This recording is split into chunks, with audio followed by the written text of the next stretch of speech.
Mais uma vez, é um prazer e uma alegria estar com vocês. Tem muita coisa interessante para a gente trabalhar, muita coisa interessante para aprendermos. Eu tenho dito às pessoas que uma das coisas que chama muito a minha atenção é que nós vivemos numa época que todo mundo sabe de tudo, mas ninguém sabe de nada. É impressionante isso. Eu vejo assim os professores universitários, professores de ensino médio, falando, por exemplo, de teorias, falando, por exemplo, da teoria da evolução, falam com uma convicção tão grande, e a grande maioria, eu posso afirmar isso sem medo de errar, a grande maioria nunca leu pelo menos uma das edições do livro de Darwin, A Origem das Espécies. Eles não sabem o que está escrito lá. É impressionante. No livro original, logo na primeira página, Darwin cita duas pessoas muito interessantes, e eu imagino que ele tinha uma grande consideração por essas pessoas, por isso que ele as cita logo no começo. Uma delas é relacionada com Francis Bacon, foi um grande cientista no sentido de ter nos dado aquilo que nós chamamos de métodos, tá? Uma metodologia para a gente poder descobrir se algo é verdadeiro ou não. Ficou conhecido como método científico. É muito legal. Só que a citação que Darwin coloca lá é muito preciosa, porque Bacon colocou algo da seguinte forma, diz que ninguém deveria se julgar tão sábio, tão entendido, a tal ponto de achar que ele poderia saber muito bem a respeito do livro das palavras de Deus, a Bíblia, e conhecer o livro das obras de Deus, a natureza. Você já imaginou? Isso aí está na primeira página do livro de A Origem das Espécies, por Charles Darwin. As pessoas não conhecem essas coisas. Infelizmente, na tradução, a versão que nós temos aqui no Brasil, que é praticamente a versão de 1872, a edição, a sexta edição, tiraram essa parte. É bem interessante. Ou seja, o autor do livro, hoje eu acho que ia falar, peraí, está faltando uma página aqui no meu livro, essa página não foi traduzida, traduz e coloca aí. Então, é impressionante a gente ver como informação, ela vai sendo pouco a pouco colocada de lado. Estava citando agora de pouco numa conversa, poucas pessoas sabem que o homem que conseguiu fazer raio laser, o laser que a gente conhece para lá e para cá. Eu estou morando numa cidade lá nos Estados Unidos, o nome é Greenville, Vila Verde. Ele nasceu lá. Nessa cidade tem uma universidade chamada Furman. Ele foi professor dessa universidade. E é interessante que esse é o homem que descobriu os raios laser. Como produzir laser? Impressionante. Mas poucas pessoas sabem que ele era batista, acreditava no Deus da Bíblia e que o universo tinha sido criado por Deus. Quem descobriu o raio laser, os lasers, acreditava em Deus. E acreditava que o mundo foi criado em 6 dias literais. Percebe como uma parte da informação nunca é passada e vai sendo deixada de lado? A impressão que as pessoas têm é que bom cientista não acredita em Deus. Rapaz, quanto mais eu tenho estudado, o que eu tenho visto é que se tirar todo o pessoal que acredita em Deus e acredita que o mundo foi criado por Ele, tirar tudo que eles descobriram, não sobra ciência. Por exemplo, vamos tirar Newton, porque Newton acreditava que o mundo foi feito em 6 dias literais. O que sobra? Agora a gente não tem mais física clássica. Johannes Kepler das equações planetárias, ele acreditava que Deus é o autor de todas as coisas e que o mundo tinha sido criado em 6 dias literais. Você tira Kepler, agora a gente não tem mais movimento planetário. Você fala, não, mas tem as equações. Esse é o problema. Leonard Euler, o pai das funções, ele acreditava que o mundo foi criado por Deus. E que literalmente foi criado em 6 dias. Então agora a gente vai ter que tirar as equações também. Não as equações, mas as funções, para ser mais específico. Chega mais um pouquinho lá na frente, James Prescott Joule. É o Joule das unidades de energia, o Joule, tá? Que a gente está tão habituado. Joule foi professor de escola dominical. Ele ensinava a Bíblia. Ele dizia que Gênesis é história com H. Joule, inclusive, disse o seguinte, que o próximo passo após o conhecimento, a obediência com respeito a tudo aquilo que é Deus, deveria ser conhecermos um pouquinho mais das suas obras de poder, bondade e misericórdia manifesto nessa natureza que Deus trouxe à existência. Bom, se você tira Joule, rapaz, vai sobrar o quê? Praticamente toda a termodinâmica vai junto. Você avança mais um pouquinho. Daí a gente chega com James Clerk Maxwell. As 4 equações de Maxwell de eletricidade e magnetismo.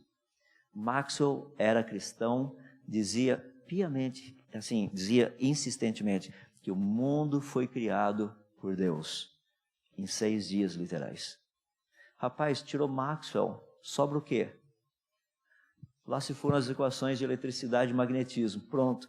Pior do que tudo, Wernher von Braun, pai dos foguetes, a mesma coisa. Agora já não tem nem foguete. Sai o laser, sai a geladeira, sai o micro-ondas. O que sobra? Percebe onde nós estamos? E as pessoas chegam e falam assim, a gente tem que acabar com o cristianismo. Rapaz, não vai sobrar nada. O que vocês tirarem os cristãos, vai sobrar o quê? Não, mas já descobrimos um monte de coisa interessante que não serve para nada. Percebe? Nós estamos vivendo uma época que há necessidade de entendermos as origens. Eu desafio, sabe, muitos pais a lerem. Não gasta só tempo na televisão, leia. Procure se informar a respeito de quem são esses homens e mulheres da área de ciências. O que eles descobriram. O que eles pensavam. Porque isso irá torná-los mais parecidos com Jesus. Jesus usava exemplos do dia a dia. Ele falava para as pessoas, olha, o reino dos céus é semelhante a... Ele pegava um exemplo do dia a dia. Percebe como muitas pessoas não conseguem mais falar isso? A gente não consegue falar com os nossos filhos. Nós não temos exemplos para dar para as pessoas. A nossa mente vai ficando cada vez menor. Chega um ponto que a gente não consegue nem pensar direito. E o povo de Deus tinha que ser um povo diferenciado.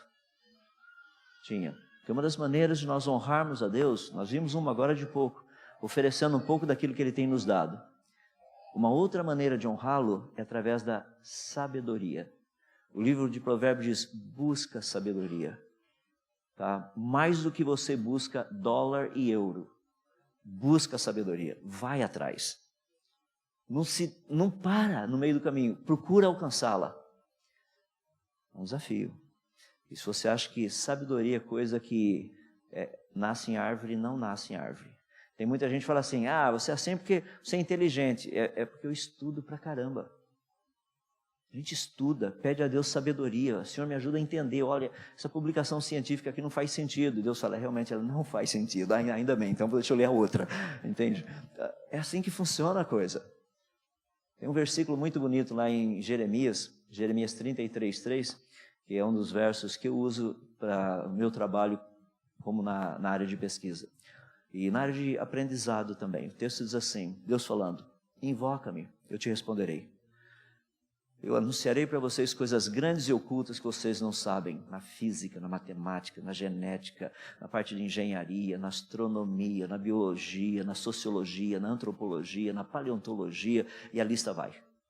É que a gente acha que isso aí só serve assim, são para as coisas espirituais. Também. E vai me dizer que ser geólogo, no meu caso físico, não é ser espiritual. Claro que é. Eu honro a Deus lá no laboratório. É legal porque as pessoas falam assim para mim, mas tua área de trabalho é outra. Não, é um campo missionário fabuloso, cara. Nossa, você não consegue entrar lá. Não consegue, eu te garanto. Porque você não conhece nem a linguagem dos caras. Você não conhece o Deus que eles adoram. Você não conhece a cultura deles. Tenta entrar lá no laboratório para você ver.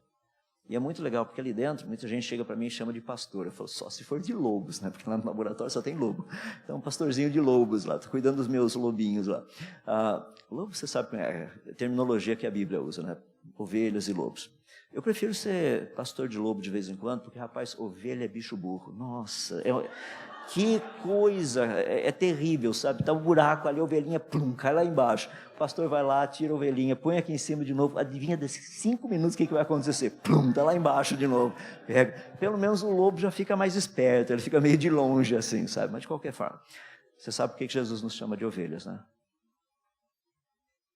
Nós somos isso. Ele conhece, ele criou as ovelhas. Falou assim, vou fazer um bichinho parecido com o meu povo. Ali, ó, É igualzinho, minhas ovelhinhas. O pessoal pensa que ovelha é bicho bonito. Vai lá, cara, ser pastor de ovelha. Ovelha tem um odor horrível. Cheira mal, você precisa cuidar bem. Aquele pelinho que é bonitinho, que todo mundo acha que parece algodãozinho, é nada, aquele negócio fica tudo enrolado, assim, dá um trabalho desenrolar aquele negócio. E como eu já disse, o pior de tudo é que ovelha é cabeça dura. Fala, fala, fala, parece que entra por aqui e sai por ali, ó, vai cair, e cai. Percebe? Há uma necessidade da gente buscar o Senhor Deus. É por isso que existe uma proposta muito bonita de aprendermos. Eu queria gastar um pouco de tempo com vocês, falando a respeito disso agora à tarde. Nós vamos ver primeiro um aspecto relacionado com a vida. Eu queria falar da informação genética. Então nós vamos falar um pouquinho agora de software. E depois a gente vai tratar da área da biologia, nós vamos ver um pouquinho do hardware. Duas coisas diferentes, tá? Então, se você não sabe o que é software, não sabe o que é hardware, você veio no lugar certo, você vai aprender. Se você já sabe o que é, você vai sair daqui falando, uau, nunca tinha pensado desse jeito. Que é muito legal a gente poder olhar um pouquinho isso daí. Então, vamos lá. Dentro das nossas células, primeiro, nossas células são um negócio esquisito, né? Um negócio muito pequenininho. Eu e você temos aproximadamente 100 trilhões de células no nosso corpo. São mais de 100 tipos diferentes de células que fazem funções diferentes. Toda assim, é uma máquina o negócio. Cada célula tem um negócio espetacular. Tem funções espetaculares. Imagina, dentro de você tem uma quantidade tão grande de células que elas estão se dividindo tão rapidamente que num período de 7 anos é um novo você, inteirinho. Tem umas que não fazem isso, tá? Principalmente está relacionado com o nosso sistema nervoso. Mas o resto faz tudo. Imagina, para você ter uma noção, tem alguns tipos de células que elas se multiplicam na faixa de mais ou menos de 50 a 80 milhões de células por minuto. Isso está acontecendo no teu corpo agora. Enquanto eu estou conversando com você, tem célula maluquinha lá. Vamos lá, vai, corre, vamos lá. Agora, como é que acontecem todas essas mega operações ali dentro? Por exemplo, dentro das nossas células, tem um negocinho pequenininho que se chama núcleo. Ali dentro do núcleo tem um tipo de uns filamentos pequenininhos que nós chamamos de DNA. Tá? Esse DNA, esse negócio pequenininho e fininho, guardado ali dentro, é onde tem a informação genética para produzir eu e você. Logo no início, nós tivemos o óvulo e o esperma, os dois juntos, um óvulo fecundado, é um zigoto agora. Ali dentro, uma única célula, uma só. Ali dentro estava guardado toda a informação de como fazer você, onde o olho vai ficar, um e o outro, qual a cor que vai ter, o formato da orelha, o formato do teu dedão, o dedinho, aonde vai ser dedão, onde vai ser dedinho, o que vai ser parte de frente, o que vai ser parte de trás, o que vai ser lado direito, o que vai ser lado esquerdo, onde vão ficar os braços, o comprimento dos braços, os dedos, que tipo de ossos vão ter lá dentro, que tipo de pele vai ficar do lado de fora, qual a cor da pele, que tipo de material vai ser utilizado aqui em cima, ou seja, cabelo e coisas assim, onde vai ficar esse negócio todo. Uma membrana fininha lá dentro do seu ouvido, interligado com 3 ossinhos espetaculares que qualquer barulhinho você ouve. A menor vibração possível, o negócio é maluco. Tudo naquela primeira célula, tudo ali dentro, inteirinho. Já imaginou se você tivesse que escrever um livro, Como Fazer Você? Escreve cada detalhe. Por exemplo, essa célula tem que começar a se duplicar e à medida que ela vai duplicando, esse pedacinho vai ser osso. Qual osso? Como é que você faz um osso? Como é que você faz esse montão de células ir crescendo e saber que isso aqui é parte do meio do osso, isso aqui é a ponta do osso? E essa ponta do osso vai encaixar com essa outra ponta desse outro osso, vai ficar ligado com a ponta daquele outro osso e vai montar esse esqueleto todo que você tem. Fazer uma estrutura como essa que a gente tem, por exemplo, da nossa coluna vertebral, é a coisa mais doida que já foi criada. É por isso que eu olho para Deus e falo, uau, o Senhor é um grande criador. Que projeto de engenharia. Você já percebeu que a gente está andando de bicicleta? Se a nossa coluna vertebral fosse um cabo de vassoura, não dava para andar de bicicleta. Sabe por quê? Porque você está andando de bicicleta, você vai dar aquelas gincadas para lá e para cá, vai para frente, vem para trás, é só coluna vertebral, você está mudando o centro de gravidade do seu corpo. E você nem sabe o que é centro de gravidade, mas seu corpo sabe. Ele muda, encaixa, vira, volta, para você continuar andando de bicicleta, senão você cai. As mulheres, quando você engravida, o que acontece? Você tem aquela massa aqui na frente agora, como é que você não cai para frente o tempo todo? Porque a sua coluna vertebral ajusta novamente o centro de gravidade, o seu e o do bebê. É muito bem bolado a coisa. Tudo isso dentro daquele negocinho pequenininho do núcleo da primeira célula, chamado DNA. Então, deixa eu colocar para você a ideia ali. Dentro desse núcleo das nossas células, existem esses pequenos filamentos do DNA. Primeiro, qual a espessura desse filamento? Porque ele é um fiozinho. Se eu emendar todos os pedacinhos que estão dentro do núcleo da célula, daria aproximadamente 2,10 metros. Um fiozinho de 2,10 metros. Dentro desse fiozinho é que está guardado toda a informação genética para fazer eu e você. Dentro desse fiozinho, 2,10 metros. Qual a espessura desse fiozinho? Pegue 1 milímetro e divida-o por 1000 pedacinhos. Tá? Você vai ter 1 micrômetro, 1 milésimo de milímetro. Agora você vai pegar esse micrômetro, tá? Um só, 1 milésimo de milímetro. Você irá dividi-lo novamente em 1000 pedacinhos. Agora você tem 1 nanômetro. Se você pegar 2 desses pedacinhos, essa é a espessura do fiozinho guardado dentro da célula que faz eu e você. Como nós temos mais ou menos 100 trilhões de células, se você pesa uns 70, 75 quilos e tem por volta de 1,70 m, 1,75 m, você tem mais ou menos 100 trilhões de células. Então, pegar uma pessoa que tenha essas proporções. Se nós tirássemos todo o material genético que está guardado dentro das células dessa pessoa, fôssemos fazendo um fiozinho fininho, e vai esticando, vai esticando. Lembra que ele é praticamente invisível, vai esticando, vai esticando. Esse fiozinho seria tão comprido, mas tão comprido, que daria para você ir daqui até a Lua. Lembra que a Lua está a mais ou menos 384 mil quilômetros de distância. Tá? Esse fiozinho dessa pessoa, do DNA, se pegássemos tudo que está lá dentro, daria para ir daqui até a Lua cerca de 550 mil vezes. Você acredita que tem gente que diz que isso é fruto do acaso? Eu falo, esses caras não estudam, não é possível. Não é possível, olha o negócio, olha o tamanho da coisa, olha a complexidade do negócio. Tem que estudar. E tem pessoas que chegam para mim e falam assim, não, mas sabe o que é? É que você tem que entender que se passaram milhões e milhões de anos. Eu falo, estão passando milhões e milhões de asneiras na sua cabeça. Para e pensa, o que está acontecendo? Então, deixa eu contar um pouquinho para vocês a respeito disso, para nós entendermos a respeito da ideia de informação. Primeiro, no nosso material genético, tem informação codificada. Então, quando nós tratamos de informação, tem duas coisas que a gente precisa separar imediatamente. Uma é hardware, o computador. Outra é software, sistema operacional, os aplicativos, duas coisas diferentes. Hardware, uma coisa, software, outra coisa. Quer ver? Deixa eu começar falando do hardware, para você entender um pouquinho. O que nós estamos tratando é praticamente essa ideia do como tudo começou. Vamos pegar um sistema de informação, que são os nossos computadores. E fica assim impressionado, né? Porque as pessoas chegam para mim e falam assim, cara, vou comprar um computador novo. Que legal. Já escolheu? Ah, já passei lá nas Casas Bahia, ou seja, loja 100, não sei qual delas por aí. Casas Bahia é bom porque você pode pagar até 17 vezes, né? Então, fala um montão de vezes, sem cobrar juro. Então, você vai lá, fala, vou comprar um computador bem rápido. É mesmo? Então, vai lá. Chega lá para o vendedor fala assim, nossa, esse computador é extremamente rápido. Olha, ele tem 16 gigabytes de... Vamos colocar aí para a gente ver, vai. Ele tem, literalmente, uns tantos gigabytes de memória. Você fala, nossa, quantos mais ou menos? Isso aqui vem com 16. Mas se quiser pegar um bem legal, você pega um de 32, tá? Agora, se quiser fazer cálculo de montão, usa de 64 gigas. Agora, se estiver num outro nível, 128 dá para a gente começar. 128 gigas. Daí você fala, mas eu preciso daquele disco rígido para guardar a informação. Não, esse daqui é espetacular. Ele vem com mais ou menos, isso aqui é de 4 terabytes. Você fala, esse é bom.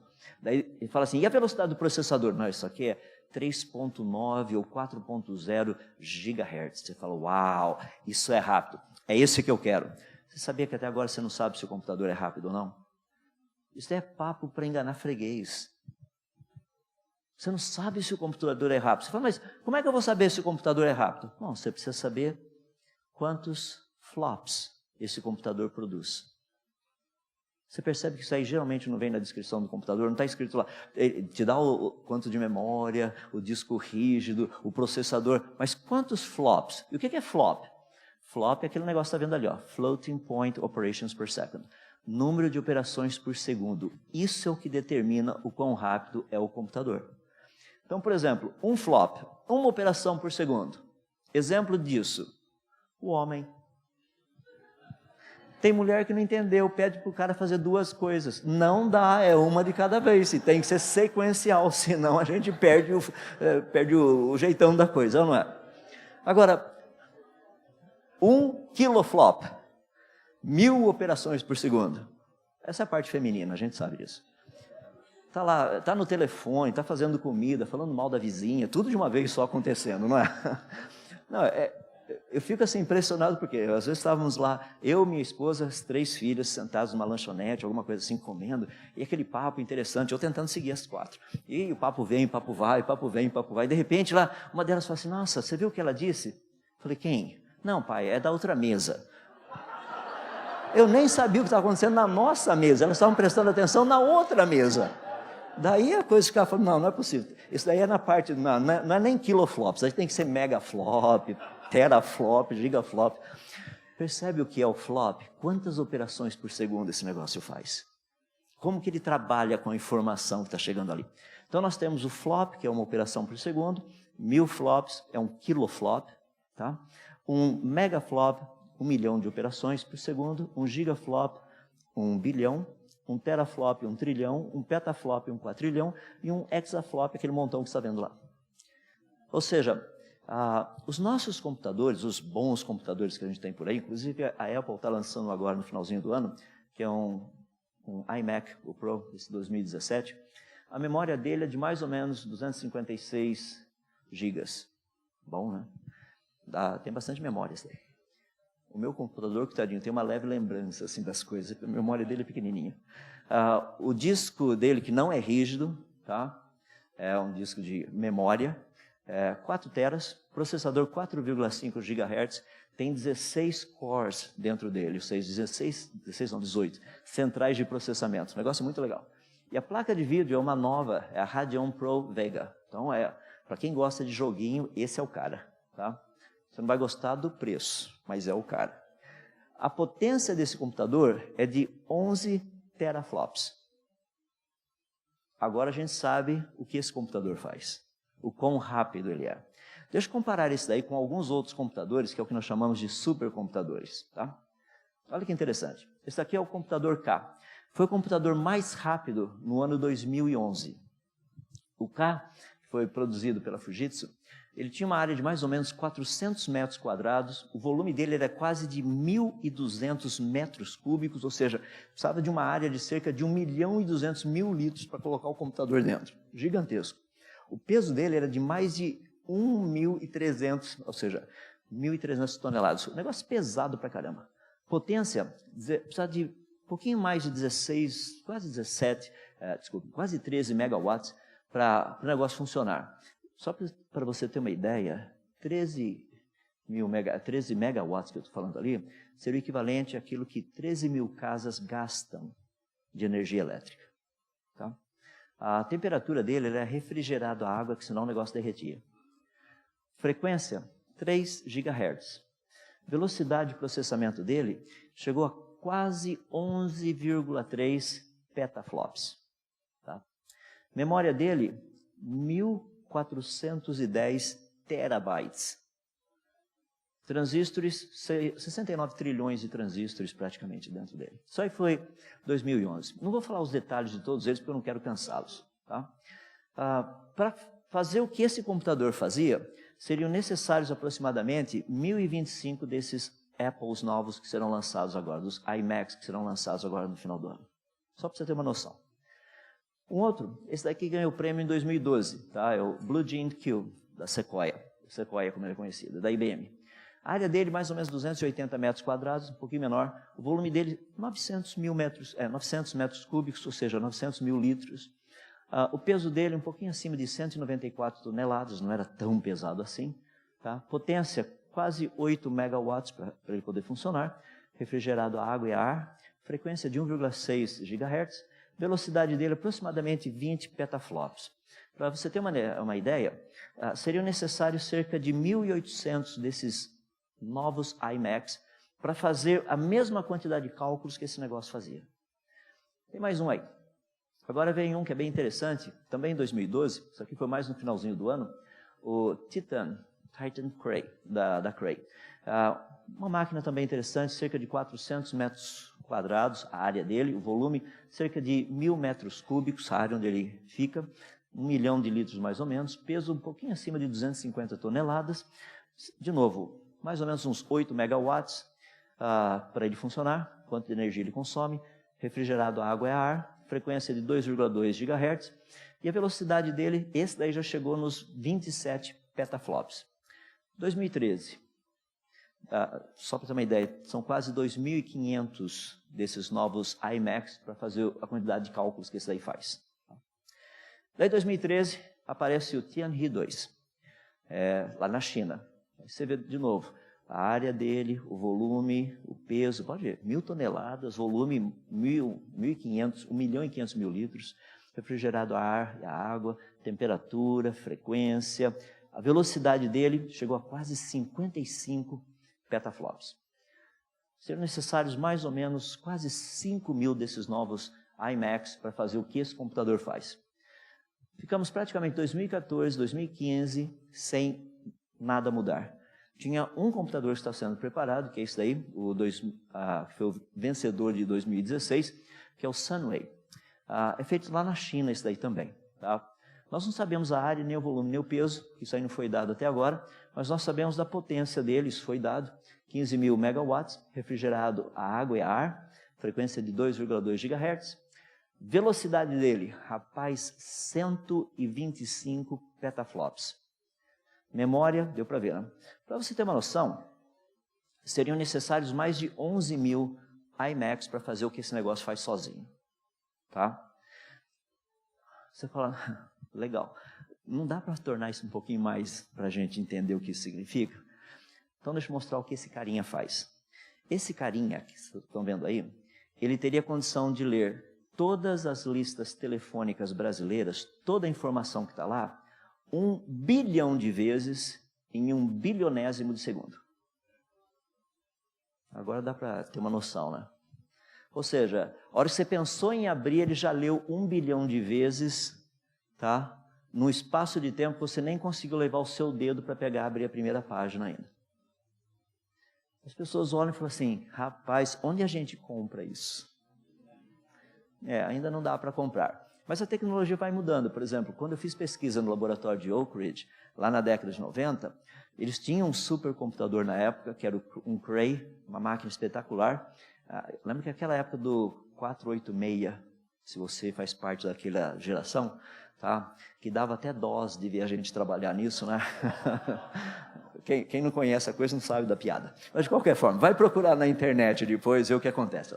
Era uma coisa assim, monstruosa esse computador. Para você ter uma ideia, eu fiz pesquisa lá e a gente recebia verbas para poder usar esse computador. Por exemplo, você acredita que eu recebi $10.000 para usar esse computador? Os caras falam, nossa, $10.000? Não é para mim, é para usar lá o computador. Lá não tem esse negócio de você levar um pouquinho para casa.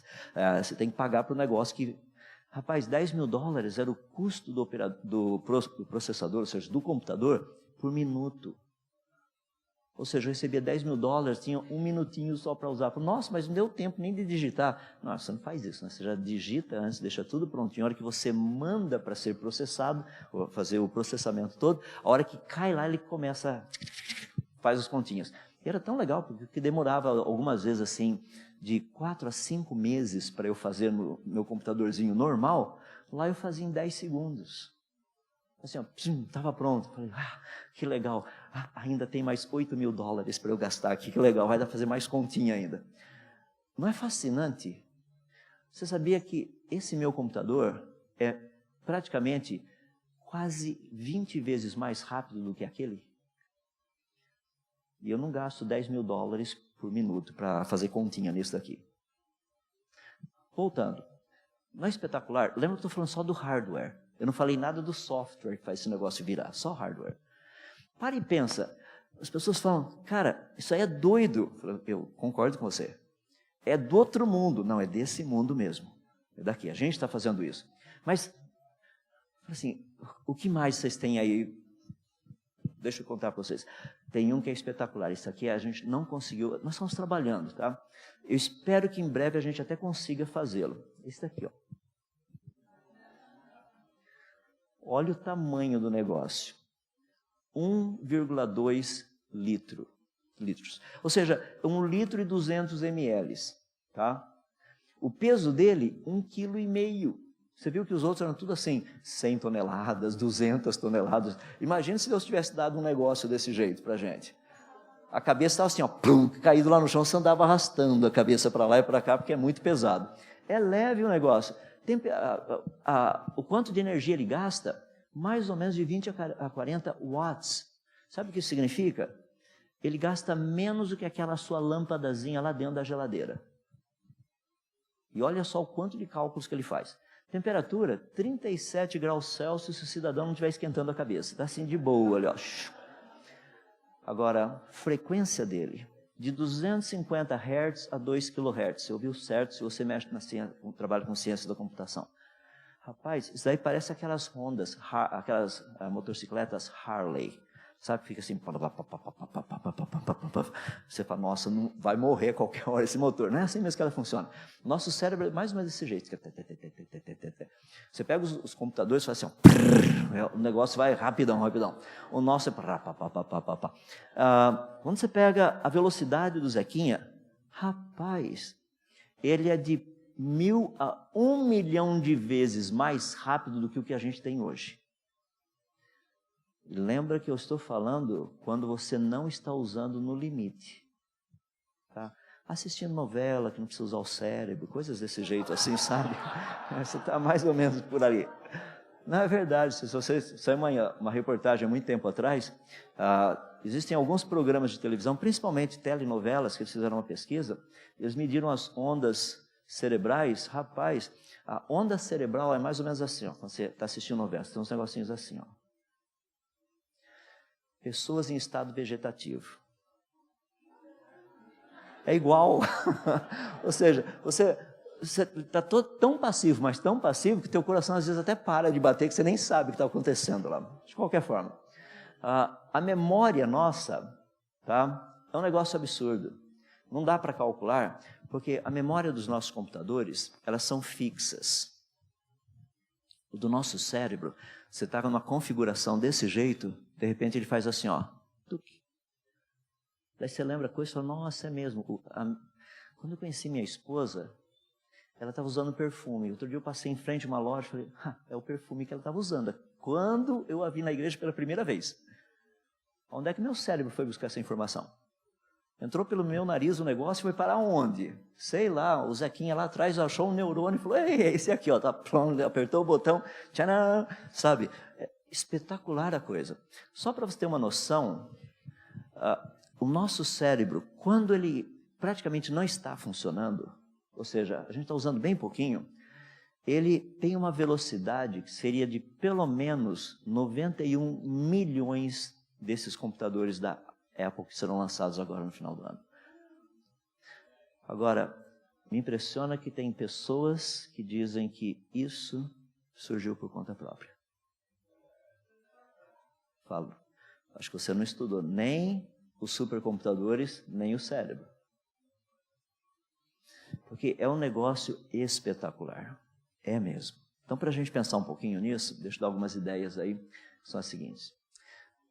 Qual seria a origem da informação? Está vendo? A gente está falando de ciência da computação. Ciência da computação está relacionada com informação codificada. Deixa eu colocar uma ideia bem legal. O pessoal do DI, do Design Inteligente, tem trabalhado muito com isso. A proposta seria mais ou menos assim. Isso foi uma citação, inclusive, Darwin usou muito material do William Paley. Paley disse o seguinte, se um dia, ao andar por um campo, você se deparar com um relógio, aquele relógio provaria uma coisa. Qual? A existência de um relojoeiro. Ué. Portanto, o design do universo testifica o quê? A existência de um designer inteligente. Se você acha um relógio lá, você está andando um dia, encontra um relógio lá num terreno baldio. O que esse relógio pode dizer? Ah, foi roubado. Você não sabe. Vai que a pessoa perdeu. Ah, esse relógio aqui está marcando. Ih, está atrasado. Ué, está atrasado quanto? Está 2 horas. E se for de um outro fuso horário? A pessoa trouxe esse relógio para cá e não está atrasado. Tá? Percebe? Essas coisas a gente não saberia. No entanto, que alguém fez o relógio, isso você sabe. Você não vai acreditar que aquele terreno baldio está começando a produzir relógio do nada. Você chega lá e fala, que legal, olha só um relógio. Pô, se eu voltar amanhã tem outro. Não, tem que esperar um pouquinho, né? Vai esperar mais alguns milhões de anos para daí aparecer outro relógio lá. Não é assim. Nós sabemos que a existência do relógio mostra que existe um relojoeiro. Eu fico impressionado porque tem gente por aí, e eu admiro um pouco o trabalho que ele já fez no passado, mas tem uma pessoa chamada Richard Dawkins. Ele escreveu um livro chamado O Relojoeiro Cego. E nesse livro ele procura mostrar que existe design na natureza, existe. Tem uma noção de planejamento, mas isso foi por acaso, não precisa se preocupar, porque isso é por acaso. Relógios aparecem por acaso, supercomputadores aparecem por acaso e cérebros também aparecem por acaso. Por acaso eu acho que ele não estudou tudo que ele deveria ter estudado. Por favor, entendam bem, quem sou eu para falar do Richard Dawkins e falar assim, olha, vai estudar mais. Mas eu estou sendo ousado o suficiente dizendo que ele deveria estudar um pouco mais. Porque quando a gente estuda um pouco mais sobre essas áreas, mais você percebe o quão difícil seria algo ter surgido espontaneamente, aleatoriamente. Tá? Então, quando nós tratamos essas ideias, uma coisa que é importante nós entendermos como que nós podemos detectar na natureza essa parte de design, de planejamento, forma e função que existem na natureza. Deixa eu falar um pouquinho a respeito. Como detectar esse design? Nós geralmente procuramos descobrir essa ideia de um design na natureza através de informação. Deixa eu procurar ilustrar para vocês. Olha que coisa interessante. Quando nós trabalhamos com números, nós usamos o quê? Sistema decimal. Base 10. Então tá legal. Então os 10 símbolos. 0, 1, 2, 3, 4, 5, 6, 7, 8, 9. Daí a gente começa repetindo, né? 1 e o 0, 1 e 1, 1, 2, 1, 3, 1, 4, 5 e vai embora. Legal. Você já percebeu que base 10 funciona. Você já viu que base 9 não funciona, né? É assim, é difícil. A gente não consegue fazer a continha direitinho. Sempre falta alguma coisa, assim. Então, quando você for votar, lembra do base 10 e do base 9, tá? Por favor, dá pra gente sentir o drama. O pessoal fala, nossa, mas você tem uma bronca com esse partido, né? Eu falo, tem, não só com ele, tem outro também. Para essa parte da ciência da computação, para facilitar um pouco, o computador não trabalha com base 10. Tá? Computadores trabalham com base 2. Base 2. O computador só sabe diferenciar entre 0 e 1. Você fala assim, meu computador sabe mais. Não, não sabe. Eu posso garantir que ele só sabe a diferença entre esses dois números. Por exemplo, para escrever o número 0, o computador precisa de algumas chavinhas, porque dentro do computador só tem chavinha liga, desliga, liga, desliga, liga, desliga. Então, para escrever o número 0, você pega 2 chavinhas e as 2 desligadas. Para escrever o número 1, você desliga a primeira e liga a segunda. Para escrever o número 2, você liga a primeira e desliga a segunda. Para escrever o número 3, você liga a primeira e liga a segunda. Você fala, para escrever o número 4, agora você precisa de 3 chavinhas. Daí você liga a primeira, desliga a segunda, desliga a terceira. Para escrever o número 5, liga a primeira, desliga a segunda, liga a terceira. Para escrever o número 6, liga a primeira, liga a segunda, desliga a terceira. Para escrever o número 7, liga a primeira, liga a segunda, liga a terceira. E agora, para escrever o número 8, agora você precisa de 4 chavinhas. Você liga a primeira, desliga a segunda, desliga a terceira, desliga a quarta. Para escrever o número 9, liga a primeira, desliga a segunda, desliga a terceira, liga a quarta. Número 10, liga, desliga, liga, desliga. Número 11, liga, desliga, liga, liga. Número 12, liga, liga, desliga, desliga. Número 13, liga, liga, desliga, liga. Número 14, liga, liga, liga, desliga. Número 15, liga, liga, liga, liga, liga. Percebeu que você tem que estar ligado para fazer a coisa ali, né? O tempo todo, senão não vira. O povo olha e fala assim, cara, isso é maluco. É isso que o computador faz. Dá para imaginar a quantidade de chavinhas, liga, desliga, que tem dentro dele o tempo todo. Então, todos esses programas que a gente escreve e tudo mais, é só para ligar e desligar a chavinha lá dentro. Só isso. Não é fascinante quando a gente interage com hardware e software? É impressionante, né? Você faz um negócio que é o software, e o software liga, desliga, liga, desliga, liga, desliga. Tem um pixel que aparece lá na tua tela e é vermelhinho. Mas por que ele é vermelho? Por que não é azul? Por que não é amarelo? Percebe? Informação. Para simplificar esse negócio na ciência da computação, eles criaram um sistema que é o hexadecimal, base 16. Agora são 16 símbolos para a gente escrever números. Então você tem 0, 1, 2, 3, 4, 5, 6, 7, 8, 9, A, B, C, D, E, F. Daí começa 1, 0, 1, 1, 1, 2, 1, 3, 1, 4, 1, 5, 1, 6, 1, 7, 1, 8, 1, 9, 1, A, 1, B, 1, C, 1, D, 1, E, 1, F. 2, 0, 2, 1, 2, 2, 2, 3, 2, 4, 2, 5, assim por diante. Então, por exemplo, se você pegar o número 2, 0, você fala, isso é o 20. Não, estou falando em hexadecimal. O número 20 em hexadecimal equivale ao número 32 em decimal. Você fala, nossa, isso é muito complicado. É por isso que Deus nos deu um cérebro. Para a gente ir pensando. Você acha a base 16 complicado? Você sabia que os assírios e os babilônicos, eles usavam base 60 para os cálculos deles? E o povo me diz que a gente está evoluindo. O povo não sabe fazer continha em base 10. 16 já acha que é um absurdo. E os assírios, base 60. Eles faziam esses cálculos espetaculares em base 60. Não dá para falar, mas os assírios, os babilônicos, há 4.000 anos atrás, eles já tinham calculado a raiz quadrada de 2. Eles já sabiam o valor do inverso da raiz quadrada de 2. E tem gente que não sabe nem o que é raiz quadrada. Pleno século XXI. Eu falo raiz quadrada, já penso uma árvore, uma raiz assim. Né? Não tem nada disso, aí não é raiz quadrada. Raiz quadrada é uma operação matemática que a gente faz, tá? Negócio doido a coisa, mas é bem legal. Ou seja, como é que nós representamos informação então? Eu vou pegar o número do azar, número 13. Você viu que os meus exemplos são bem convincentes, né? Como é que você escreve o número do azar? Todo mundo sabe, todo mundo conhece. Ninguém gosta do número 13. Se alguém te der o número 13, você fica feliz? Fica nada, fica triste. Fala assim, não, isso é o número do azar. Olha lá, número 13 em sistema decimal. Como é que funciona? Você pega o 1 e o 3. Esses dois símbolos, agora, eles representam informação. Qual informação? O 13, número 13. Mas e se você quisesse escrever em binário? Para escrever em binário, você teria que ligar a primeira chavinha, ligar a segunda chavinha, desligar a terceira e ligar a quarta. E para escrever isso daí em hexadecimal, base 16, daí você faria o seguinte, você usa a letra D. Não, você usa o número D. Não, mas D é uma letra. Agora não, aí ele é número. Número D equivale ao quê? Ao número 13, que é o número do azar. Lembra disso quando você for votar.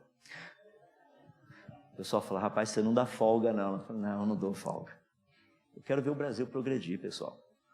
Chega, vamos para frente. Quer ver como é legal? Como a gente consegue identificar informação, portanto?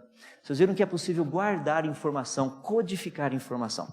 Deixa eu pegar agora e mostrar como nós conseguimos interpretar informação. Quer ver que legal? Design pode ser compreendido por meio de sinais de inteligência. Eles são reconhecidos por meio de informação codificada. Olha que legal. O que é que você está vendo ali? Isso, um cavalo. E desse outro lado aqui, o que você está vendo? Aí ficou mais difícil, né? Ou um carneiro, ou é um cachorro meio esquisito, alguma coisa assim. Independente do que você viu, no fundo você está vendo plantas. Pode ver.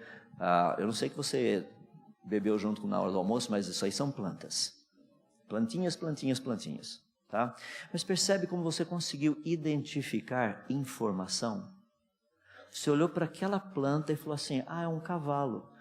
Da onde você tirou a ideia que planta é um cavalo? Não, você fala, não estou falando que a planta é um cavalo, estou dizendo que ali tem um cavalo. Ali tem um cavalo? Eu não estou vendo cavalo nenhum, estou vendo uma planta. Falou, não, estou falando da forma. Agora a gente está começando a trabalhar com o quê? Identificando informação. Ou seja, nós temos capacidade de identificar informação. E temos também capacidade de identificar informação se ela vem de uma fonte natural ou de uma fonte mental. Por exemplo, por que você disse que ali tinha um cavalo? Porque plantas não crescem desse jeito. Você sabe que alguém foi podando para aquele negócio ficar com uma carinha de cavalo. A outra ali, o cachorrinho, o carneiro, seja lá o que for, aquele lá foi o Zequinha, tá, o estagiário. Aqui é o professor, ali é o estagiário, ele não sabia fazer direito, estava aprendendo ainda, por isso que não está bem definido a coisa. Mas de qualquer forma, quando você pega essa informação, agora você consegue identificar, isso nos ajuda a entendermos como informação pode ser reconhecida. E, na verdade, como saber se algo é informação ou não? Por exemplo, o Instituto 7. Tenho falado já a respeito dele. O Instituto 7 busca por sinais de inteligência fora do planeta Terra. Se algum sinal vindo lá do espaço teria sido produzido por um ET, ou sei lá, por alguma forma de vida inteligente, mandando sinal para a gente. No fundo, o que o Instituto 7 está procurando fazer é o seguinte. Está vendo aquele primeiro sinal lá em cima? Aquilo é um gráfico. Tá? Ou seja, o que é isso? Você está andando de carro, está saindo daqui de Blumenau, indo para um outro lugar, aí você está ouvindo uma rádio todo feliz da vida, e o som está bom, a música está legal, a notícia está ótima. Sabe aquela hora que vai falar a respeito do seu time, se ganhou, se perdeu, ou aquele pedacinho da música que você gosta, de repente está saindo da região onde o sinal recebe, ele começa... E você quer não, agora não, dá até vontade de parar o carro e voltar um pouquinho para pegar o sinal.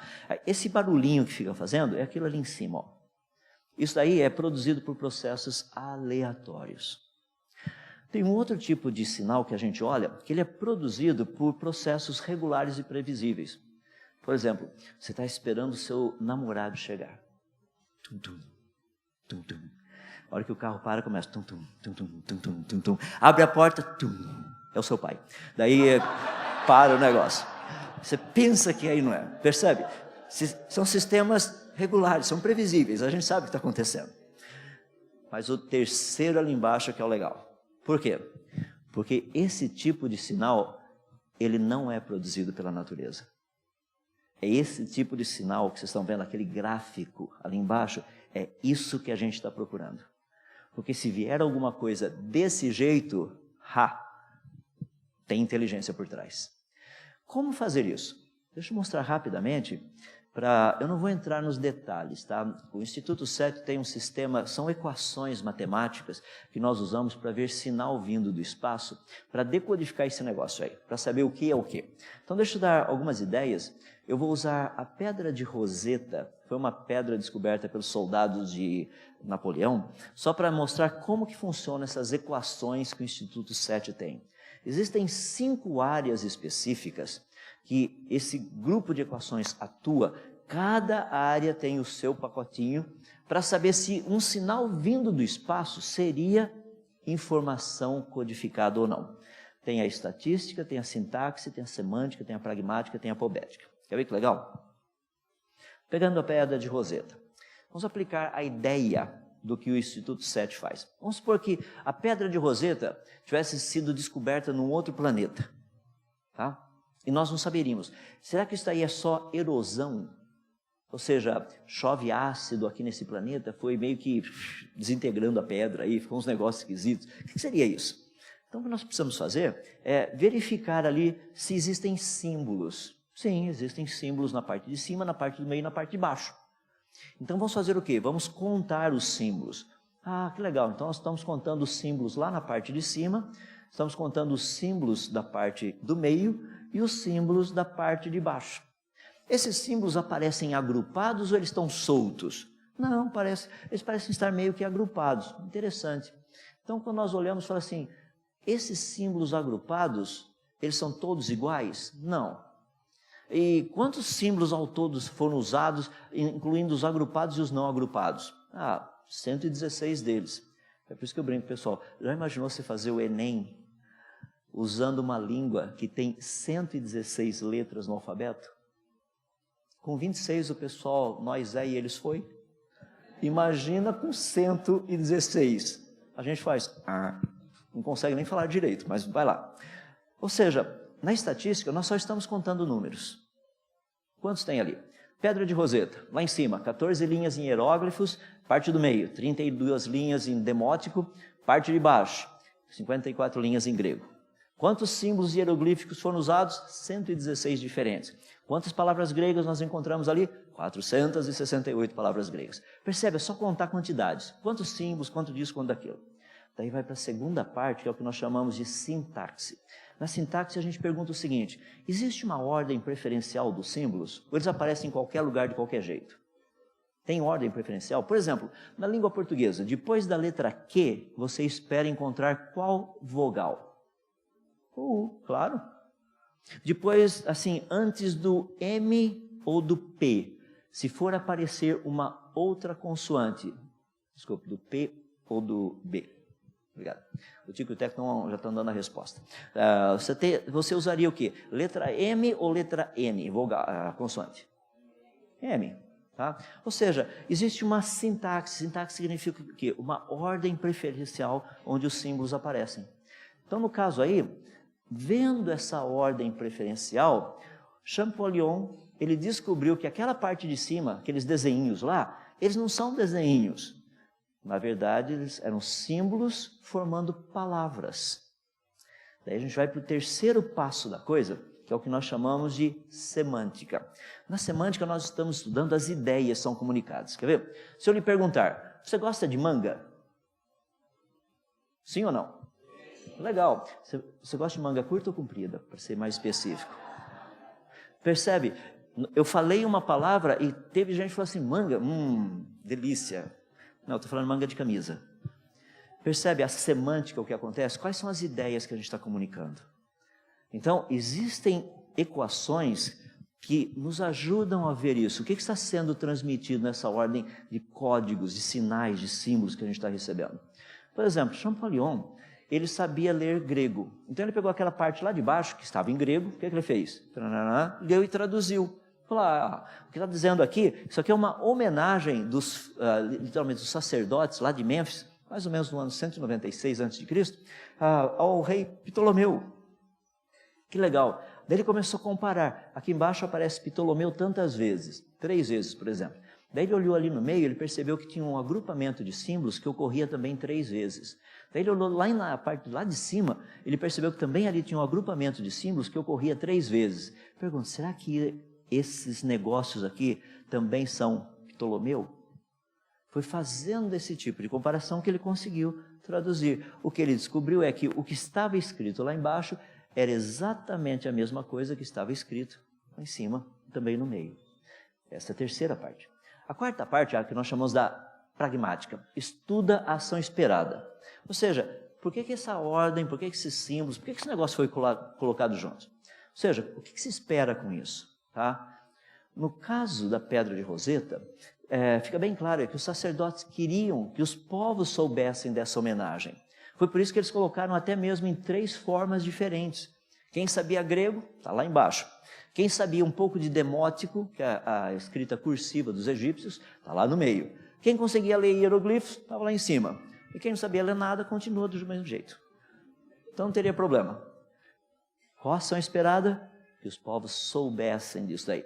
Quando a gente recebe um sinal do espaço, dependendo da frequência, quantas vezes o negócio ocorre, isso vai indicar o quê? Que realmente o povo de lá está querendo que a gente saiba que isso é uma mensagem. Então eles vão mandar uma vez só? Não, é capaz de mandar umas 500 vezes. Vem você fala, puxa, parou. Não, começa tudo de novo. Porque eles querem que a gente saiba disso. A última parte, uma parte bem interessante, é o que a gente chama de apobética. É o propósito a ser atingido. Qual é o alvo final disso aí? No caso da Pedra de Roseta, os sacerdotes de Mênfis queriam que isso daí se tornasse um registro histórico. Para e pensa, isso daí foi literalmente feito lá no ano 196 a.C., quase 200 anos antes de Cristo. Nós estamos aqui no ano 2017, ou seja, quase 2.200 anos depois que esse negócio aí foi feito, nós estamos aqui na cidade de Blumenau, quase 15 mil quilômetros de distância lá do Egito, falando o quê? Que os sacerdotes de Mênfis, há cerca de 2.200 anos atrás, prestaram uma homenagem ao rei Ptolomeu, à rainha Berenice e também a Cleópatra. Se tornou um registro histórico ou não? Sim. Agora, você esteja pensando, mas por que você está falando tudo isso? Estou dizendo tudo isso pelo seguinte: nós sabemos identificar informação. E se a informação passar por essas 5 áreas, nós saberemos sem medo que essa informação foi produzida por uma fonte inteligente. Vamos testar? Vou colocar o DNA que eu falei para vocês agora de pouco aí. Tem informação codificada lá no DNA. Então vamos pegar. Qual o sinal transmitido? O sinal transmitido é o número de nucleotídeos. Por exemplo, no ser humano, tem uma sequenciazinha lá, são aproximadamente 3.164.700.000 letrinhas. Tudo organizadinho. Tá? Qual o código utilizado? Bom, no caso do DNA, ele usa só 4 letrinhas. O ATCG. Adenina, timina, citosina e guanina. Os 4. Então, dependendo da ordem que eles aparecem, formam as palavrinhas. Semântica. Esses símbolos aparecem em qualquer ordem? Não, eles têm uma ordem específica. Por quê? Essa ordem específica forma os aminoácidos. Por exemplo, os aminoácidos que formam a vida são 20 deles. São aminoácidos proteinogênicos. Dependendo de como você coloca esses ATCGs da vida, aí você vai formando os diferentes tipos de aminoácidos que a gente conhece. Mas essa ordem de aminoácidos correta faz o quê? Quando você junta os aminoácidos na ordem correta, tudo direitinho, e eles estão numa outra ordem correta, isso aí formam proteínas. Mas por que proteínas deveriam ser formadas? Ou seja, qual o propósito a ser atingido? Qual? Preservação da vida. Ou seja, o DNA, ele passa no teste criado por cientistas para saber se uma informação vinda até nós teria sido proveniente de uma fonte inteligente ou não. Pergunta, o que nós podemos dizer a respeito da origem do DNA? Da informação que está lá dentro. Veio de uma fonte inteligente. Eu sei que muita gente está falando assim, eu sei, eu já sabia disso. Quando eu cheguei aqui eu tinha plena... É verdade, o negócio que a gente sabe que isso aí foi produzido por uma fonte inteligente. E você acredita que tem pessoas que até mesmo sabem quem é essa fonte inteligente? Tem outros que não sabem. Mas pela ciência eu consigo demonstrar que o DNA, a informação contida no DNA, teria vindo de uma fonte inteligente. Pergunta, qual a origem da vida? Resposta? Bom, antes de discutirmos a origem da vida do ponto de vista biológico, nós temos que discutir primeiro a origem da informação que produz a vida, não é isso? Porque sem informação codificada a vida não existe. Espera aí, a gente já sabe qual a origem da informação codificada que produz vida. Qual é? Uma fonte inteligente. Qual a origem da vida? Uma fonte inteligente. Só isso. Nós sabemos que vida não foi produzida por meio de processos naturais aleatórios em milhões e bilhões e trilhões de anos, seja lá o quanto tempo você quiser. Não. Vida foi produzida, ela se originou de uma fonte inteligente. Deixa eu colocar o que eu disse para vocês, só para a gente encerrar, daí a gente faz um intervalinho, só para você tomar um fôlego aí, tá? Olha que coisa interessante. Livro de Darwin, A Origem das Espécies. Ele diz o seguinte, lá na página 189. Se pudesse ser demonstrada a existência de qualquer órgão complexo, o qual não pudesse ter sido formado por meio de numerosas sucessivas pequenas modificações, minha teoria se tornaria um fracasso absoluto. Quer ver que interessante?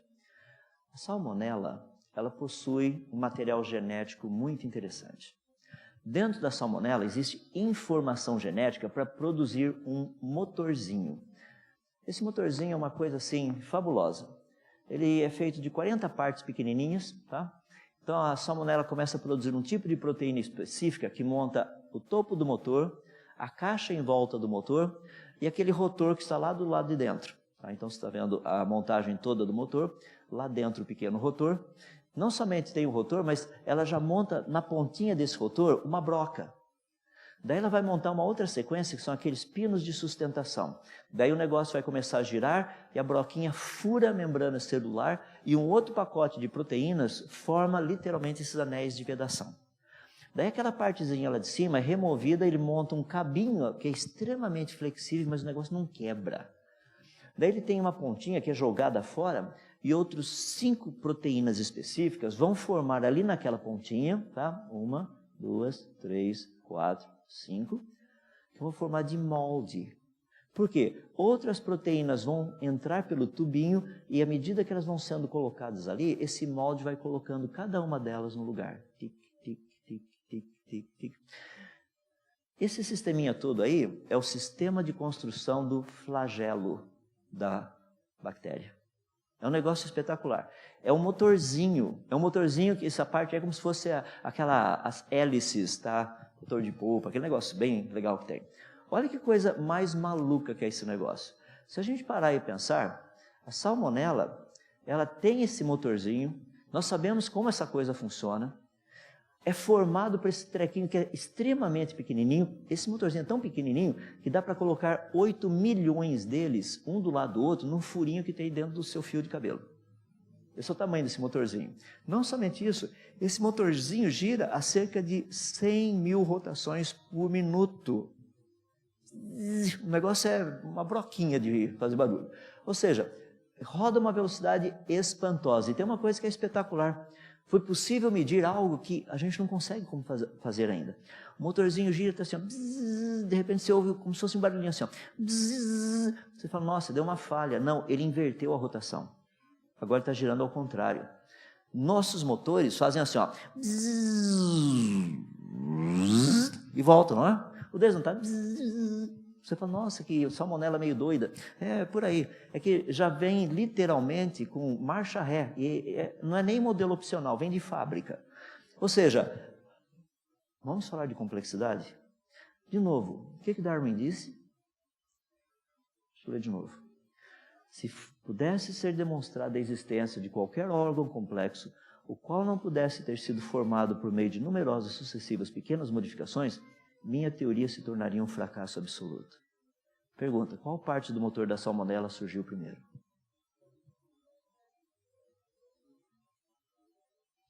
Você sabia que se um único pedacinho desse motor não estiver presente, o motor não funciona? Pergunta, qual parte do motor surgiu primeiro? Sabe qual a resposta? Esse motorzinho e outros, estou dando um. Esse é o motorzinho que diz que a teoria de Darwin é um fracasso absoluto. Essa teoria não funciona. Não tem como funcionar. Nós estamos falando da origem da vida? Exato. Darwin alguma vez falou a respeito da origem da vida? É interessante, quando a gente trata da questão da origem da vida, as pessoas falam, não, mas Darwin não falou. A gente vai olhar daqui a pouquinho, quando a gente tratar especificamente do ponto de vista da biologia. Para você pensar, a gente faz um pequeno intervalinho rapidinho aí, para você descansar o seu tico e o teco. Deixa eu colocar para você. Olha que interessante. No livro do Richard Dawkins, aquele O Relojoeiro Cego, ele escreveu o seguinte, a biologia é o estudo de coisas complicadas que dão a impressão de terem sido planejadas para um propósito. Espera aí, elas dão a impressão ou foram? Percebe onde nós estamos? Quando nós tratamos da informação genética codificada, é uma evidência de que isso foi planejado. Não foi por acaso. Não foi. E a gente vai ver daqui a pouquinho. Quando nós tratamos da origem da vida, principalmente do ponto de vista da biologia, tem muita coisa interessante para a gente ver. Eu vou procurar fazer a coisa assim o mais simples possível, para nós não ficarmos assim tão cansados. Porque quando nós tratamos de áreas como essa que nós estamos vendo aqui, tem coisas que são muito interessantes. Por exemplo, eu dei uma palestra, um seminário relacionado com essas ideias, numa cidade lá no sul de Minas, cidade de Uberlândia, e eu terminei de dar a palestra e um adolescente, um rapaz de uns seus 15, 16 anos, veio conversar comigo e falou, cara, eu estou vendo tudo isso lá na escola. Isso aqui mesmo, meu professor falou exatamente disso. Eu perguntei para ele, e aí? Ele falou, nossa, agora é muito legal ver o que está acontecendo, que não poderia ser assim, tem que ser desse jeito. De repente, dava para perceber no brilho dos olhos dele, que realmente ele entendeu o negócio. É muito interessante, sabe por quê? Nós vivemos uma época, que eu tenho dito, nós como pais, nós abdicamos algo que é responsabilidade nossa. Sabia que a educação de educar o teu filho é sua, não é do governo? Nunca foi. Deixa eu fazer uma pergunta. O que o teu filho aprendeu essa semana? Quais são as coisas que ele aprendeu? Não é interessante? Percebe? Eu estava sempre checando lá com as minhas filhas. O que vocês estão aprendendo aí? O que foi essa semana aí? O que vocês estão estudando nessa matéria? E naquela matéria? Você precisa ter uma noção do que está acontecendo. Sabe por quê? A gente sabe que tem certas áreas que vão ser áreas de conflito. A gente sabe disso. E você espera que quem vai resolver isso? Percebe? É uma responsabilidade nossa. Por exemplo, minhas filhas, quando elas estavam fazendo ensino médio, elas tiveram uma prova na aula de ciências falando a respeito da evolução. Então tinham lá as perguntas, eu sempre falava para as minhas filhas, olha, saiba a matéria. Você tem que saber o que a teoria da evolução propõe. Então, quando o professor perguntar, escreva o que foi perguntado. Saiba a matéria. Mas coloque depois também, na hora que você terminar a prova, que existe uma outra posição que diz que... E elas fizeram isso, uma delas especificamente fez. Daí chegou o dia, chegou assim, a nota dela, a prova estava tudo certinho, veio 8 em vez de 10. E ela chegou toda meio chateadinha em casa, eu falei, o que foi? Eu falei assim, pai, eu fiz a prova, está tudo certo, mas o professor me deu 8 por causa dessa resposta aqui. Eu virei a prova, o professor tirou 2 pontos porque ela tinha dado explicações científicas relacionadas com o criacionismo, inclusive citando publicação científica. Eu peguei e falei assim, tem que ir lá conversar com o Zequinha, né? Peguei a prova, fui lá na escola. Queria conversar com o professor fulano de tal, é sobre uma nota aqui da minha filha. Pois não. Então, o diretor estava lá e falou, eu quero que o senhor venha junto. Não, cidadão romano, peraí, lembra Paulo? Vocês batem em mim e pensam que é o quê? Vamos conversar aqui, vem aqui, ó. Então sentamos eu, o professor e o diretor da escola. Eu falei, olha, eu gostaria de fazer a seguinte pergunta, o que na prova da minha filha está errado na resposta? O professor falou assim, não tem nada errado. Eu falei, tá ótimo. Senhor diretor, o senhor está vendo que a nota dela é 8. E o professor acabou de dizer que não tem nada errado. Então a nota deveria ser 10. O diretor deu uma olhadinha assim para o professor falou, não, mas é o seguinte, olha, dá uma olhadinha o que ela escreveu aí atrás. Então vamos ver o que ela escreveu aqui atrás. Perguntei a ele, o senhor leu essas publicações científicas? Ele falou assim, não, isso aí é um assunto, não, o senhor leu as publicações científicas? Porque até agora o senhor só está demonstrando ignorância. Minha filha conhece publicação científica que o senhor não sabe. E o senhor tirou ponto dela por ela saber mais do que o senhor sabe? Isso é um absurdo. O senhor devia ter dado pelo menos 2 pontos extra para ela, para falar assim, nossa, estou aprendendo coisa com essa garota. O diretor olhou para o professor ficou todo sem graça. Falou assim, não, eu acerto a nota. Eu falei, não, o senhor não vai acertar a nota só, o senhor vai acertar a nota e pedir desculpas a ela. Não é assim não. Sabe, porque eu tive que tratar com a minha filha, a hora que ela chegou em casa, ela fez a prova, ela estudou, ela sabe a matéria, fez direitinho, não errou absolutamente nada, e eu recebi uma garota lá em casa por sua culpa, minha filha, que estava toda aborrecida. Então eu espero que o senhor tenha a capacidade também de reverter essa situação. Eu quero que ela volte para casa amanhã, que ela vai ter aula com o senhor de novo, porque eu sei o horário dela. Eu quero que ela volte amanhã com uma atitude totalmente diferente dessa que ela chegou hoje. Porque o que o senhor está fazendo é penalizando o aluno por saber. Sabe, nós pais temos que estar envolvidos com a educação dos nossos filhos. Temos. O que você aprendeu lá na escola? Eu aprendi que o homem veio do macaco, pai. Que legal, você está falando do seu avô, da sua avó. Percebe? Vamos conversar com eles. Sabia que evolução antes era ensinado no ensino médio, tá? De uma forma light, agora é agressiva e já chegou no ensino fundamental. E tem pai e mãe que não sabe disso. Meu filho está lá na escola, aprendendo o quê? Ele está aprendendo. Aprendendo o quê? Responde a pergunta. Eu espero que você hoje, ao chegar na sua casa, ou hoje vai ser difícil, mas amanhã ou durante a próxima semana, você comece a olhar os livros do teu filho e de preferência também o caderno de anotações dele e dela. Dá uma olhadinha para ver o que está lá. Não vai ficar muito assustado se achar coisa estranha, tá? Em todos os sentidos possíveis. Fica de olho. Pois bem, Vamos trabalhar um pouquinho, eu queria só gastar uns minutinhos com vocês, porque não quero estourar muito o nosso tempo, não. É o seguinte, quando nós falamos a respeito especificamente da origem da vida, eu vou bater reto e direto, porque nós já vimos que a origem da vida está relacionada com a origem da informação genética codificada. E informação genética codificada, quando aplicado todos os testes que nós conhecemos, mostra que ela veio de uma fonte inteligente, ela não é resultado de processos naturais. Então, vamos lá. Respondendo a nossa pergunta aí, que é uma pergunta fundamental, afinal de contas, nós estamos tratando do que sobre as origens? Duas propostas. O criacionismo diz que processos naturais e leis da natureza não teriam trazido à existência o universo, a vida, nem a complexidade que é neles encontrada. Então, nós estamos tratando de processos naturais, de leis da natureza. Só isso. Vamos dar uma olhadinha a respeito disso. Falando da origem da vida, nós já falamos um pouquinho da origem da vida do ponto de vista da genética, agora eu queria falar mais especificamente do ponto da biologia. Pergunta bem reta e direta que ajuda a resolver um monte de coisas. Quer ver só? O que veio primeiro, ou o que teria vindo primeiro? O ovo ou a galinha? Resposta científica. Nós já sabemos cientificamente o que veio primeiro. O que veio primeiro foi a galinha. Você fala, mas como é que vocês sabem disso? Pelo seguinte, na galinha existe uma proteína chamada ovocledidin 17, é conhecida como OC17. Essa proteína pega aquele negocinho chamado carbonato de cálcio e pensa no carbonato de cálcio como se fosse uma pecinha do Lego, tá? Isso vai dar o Lego lá para o teu filhinho, ele vai começar a montar, colocar uma pecinha na outra, vai colocando aqui, faz uma casquinha de ovo o negócio. Tá? O carbonato de cálcio, ele sozinho, ele não fica todo grudadinho certinho.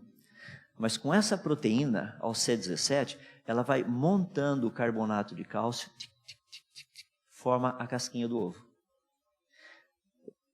O C17 só existe na galinha, não existe no ovo. Foi muito interessante, é só uma descoberta agora, 2010. A ciência sabe que o que veio primeiro foi a galinha. Nós sabemos disso.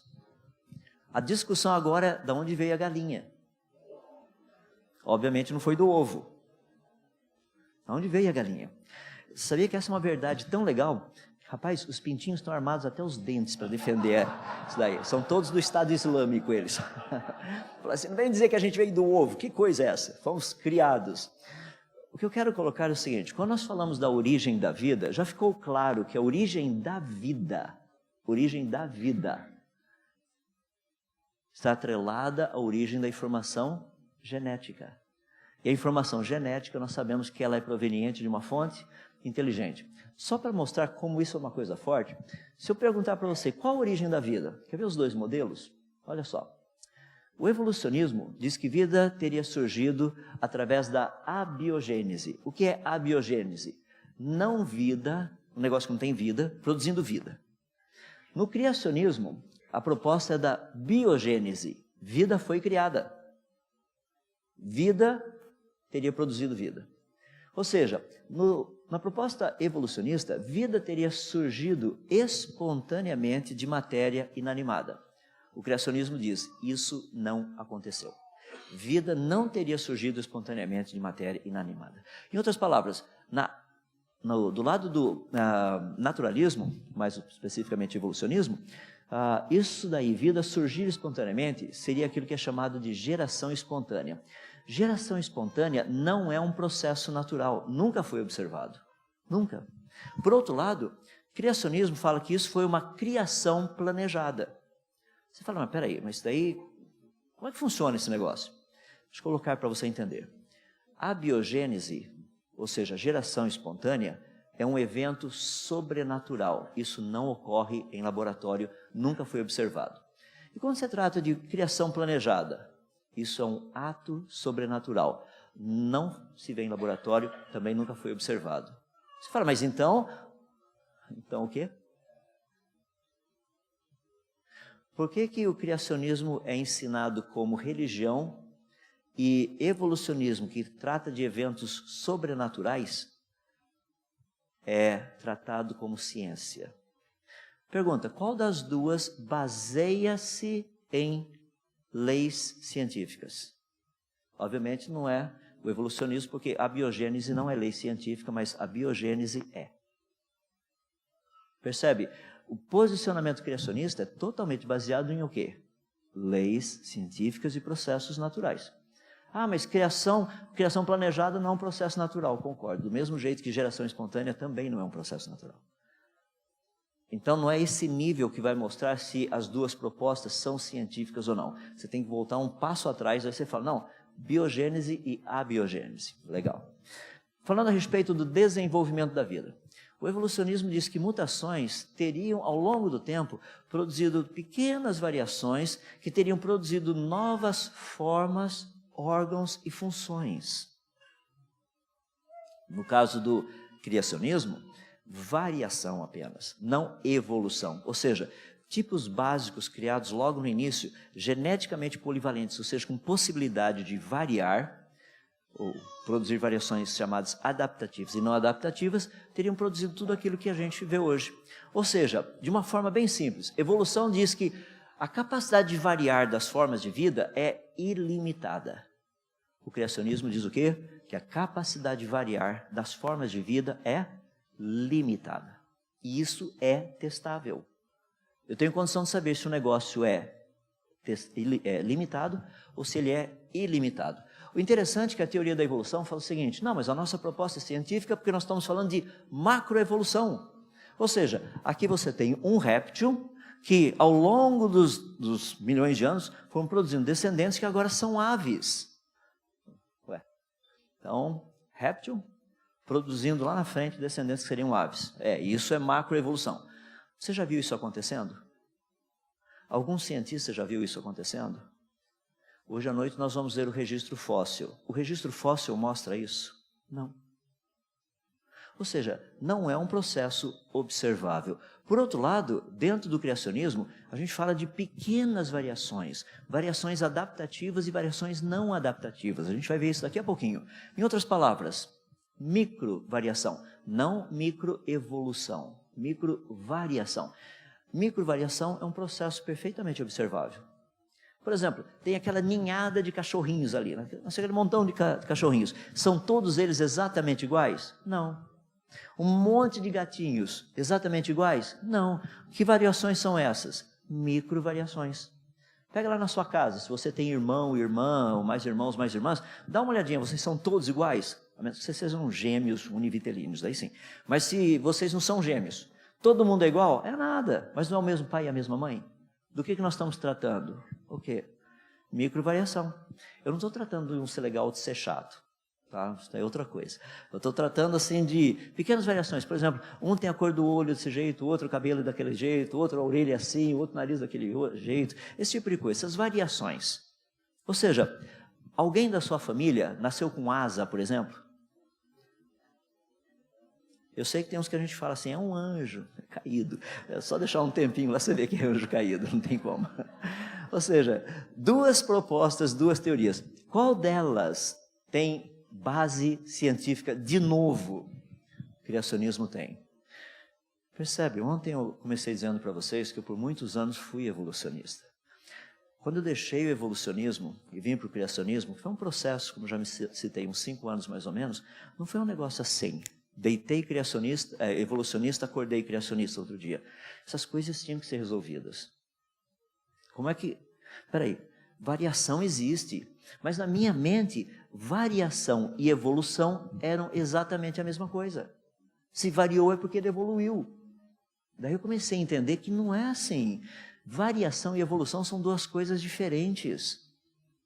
Evolução significa o aparecimento de novos órgãos, novas funções, novas formas. Isso é evolução. Na minha mente eu não entendia isso. Eu pensava assim, um dedinho um pouquinho menor, um dedinho um pouquinho maior, um nariz assim, um biquinho menor, um biquinho maior. Isso é evolução. Não, isso é variação, isso não tem nada a ver com evolução.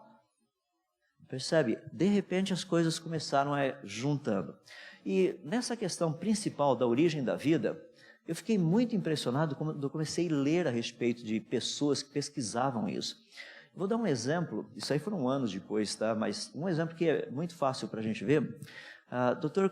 Andrew Null, ele é um dos especialistas a respeito de origem da Terra do ponto de vista evolucionista. Ele é professor na Universidade de Harvard, lá nos Estados Unidos, tem sido. Ele fala pelo mundo todo a respeito dessa questão da origem da vida. E é muito interessante você ler o que ele tem escrito e o que ele disse a respeito e o que ele continua dizendo a respeito. Eu vou pegar uma reportagem que foi do ano de 2004, que foi essa daí, tá? Só para você ter uma noção, ele não mudou a ideia dele ainda, continua exatamente igual, embora 13 anos já tenham se passado desde quando ele disse isso. E ele está pertinho daquele ponto de aposentar-se. Um dos grandes pesquisadores que nós temos ainda hoje. Olha o que ele disse respondendo algumas perguntas. Perguntaram a ele o seguinte: qual a origem da vida? Como substâncias inorgânicas, ou seja, sem vida, produziram vida? Que teria produzido os mecanismos que permitiram a reprodução das primeiras formas de vida? Olha que coisa impressionante. A resposta dele, todo mundo fala, olha lá. A resposta é que nós não sabemos realmente como a vida se originou nesse planeta. Nós não sabemos como a vida começou nesse planeta. Nós não sabemos exatamente quando ela começou, nós não sabemos sob quais circunstâncias. Espera aí, o que se sabe sobre a origem da vida do ponto de vista da biologia, então? Seria algo mais ou menos assim, que num oceano e atmosfera de composição desconhecida, num tempo desconhecido, organismos desconhecidos teriam subido uma escada evolutiva desconhecida mediante um processo desconhecido, deixando uma evidência desconhecida. Deve ser algo mais ou menos assim, é o que eu imagino. Porque evidência não tem, o processo a gente não conhece, como aconteceu a gente não sabe, quando aconteceu a gente também não sabe. Então o que a gente sabe? Isso é um grande mistério. É assim que ele termina. Olha só o que ele diz. Perguntaram para ele, será que um dia resolveremos o problema? Olha o que ele disse. Eu não sei. Eu imagino que os meus netos estarão ainda sentados, dizendo que isto, no caso a origem da vida, é um grande mistério. Para quem? Para os evolucionistas. Porque para o criacionismo nós sabemos, a origem da vida está atrelada a quê? A origem da informação genética. Informação genética tem qual origem? Processos naturais? Não, uma fonte inteligente. Nós acabamos de ver isso agora de pouco. Então, quando nós olhamos esse aspecto, deixa eu só rapidinho dar umas ideias bem rapidinhas aí, por questão do nosso tempo. Muitas pessoas chegam para mim e falam assim, não, mas já mostraram a respeito da origem da vida, que vida teria surgido e teria evoluído. Por exemplo, Alexander Oparin, ele fez umas experiências lá, inclusive ele escreveu um artigo muito interessante em 1924, dizendo o seguinte, que vida teria evoluído quimicamente. Olha só, logo depois aparece Harold Urey e o aluno dele na época, Stanley Miller, desenvolveram um negócio chamado modelo pré-biótico. O que é isso? Eles pegaram amônia, metano, hidrogênio molecular, vapor d'água, colocaram dentro de um aparato como aquele que vocês estão vendo, produziram uma pequena faísca, e ali dentro, esses negócios ali, começaram a produzir aquilo que nós chamamos de aminoácidos. Olha que interessante.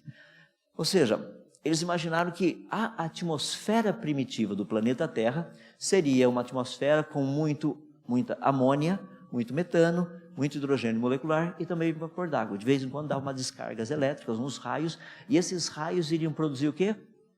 Aminoácidos. Ninguém falou nada a respeito do restante disso, né? Porque o pessoal mostra isso daí, inclusive Marcelo Gleiser, várias vezes, ele tem falado a respeito dessa experiência de Stanley Miller. Não, mas já foi provado, porque a experiência de Stanley Miller mostra que vida teria surgido espontaneamente.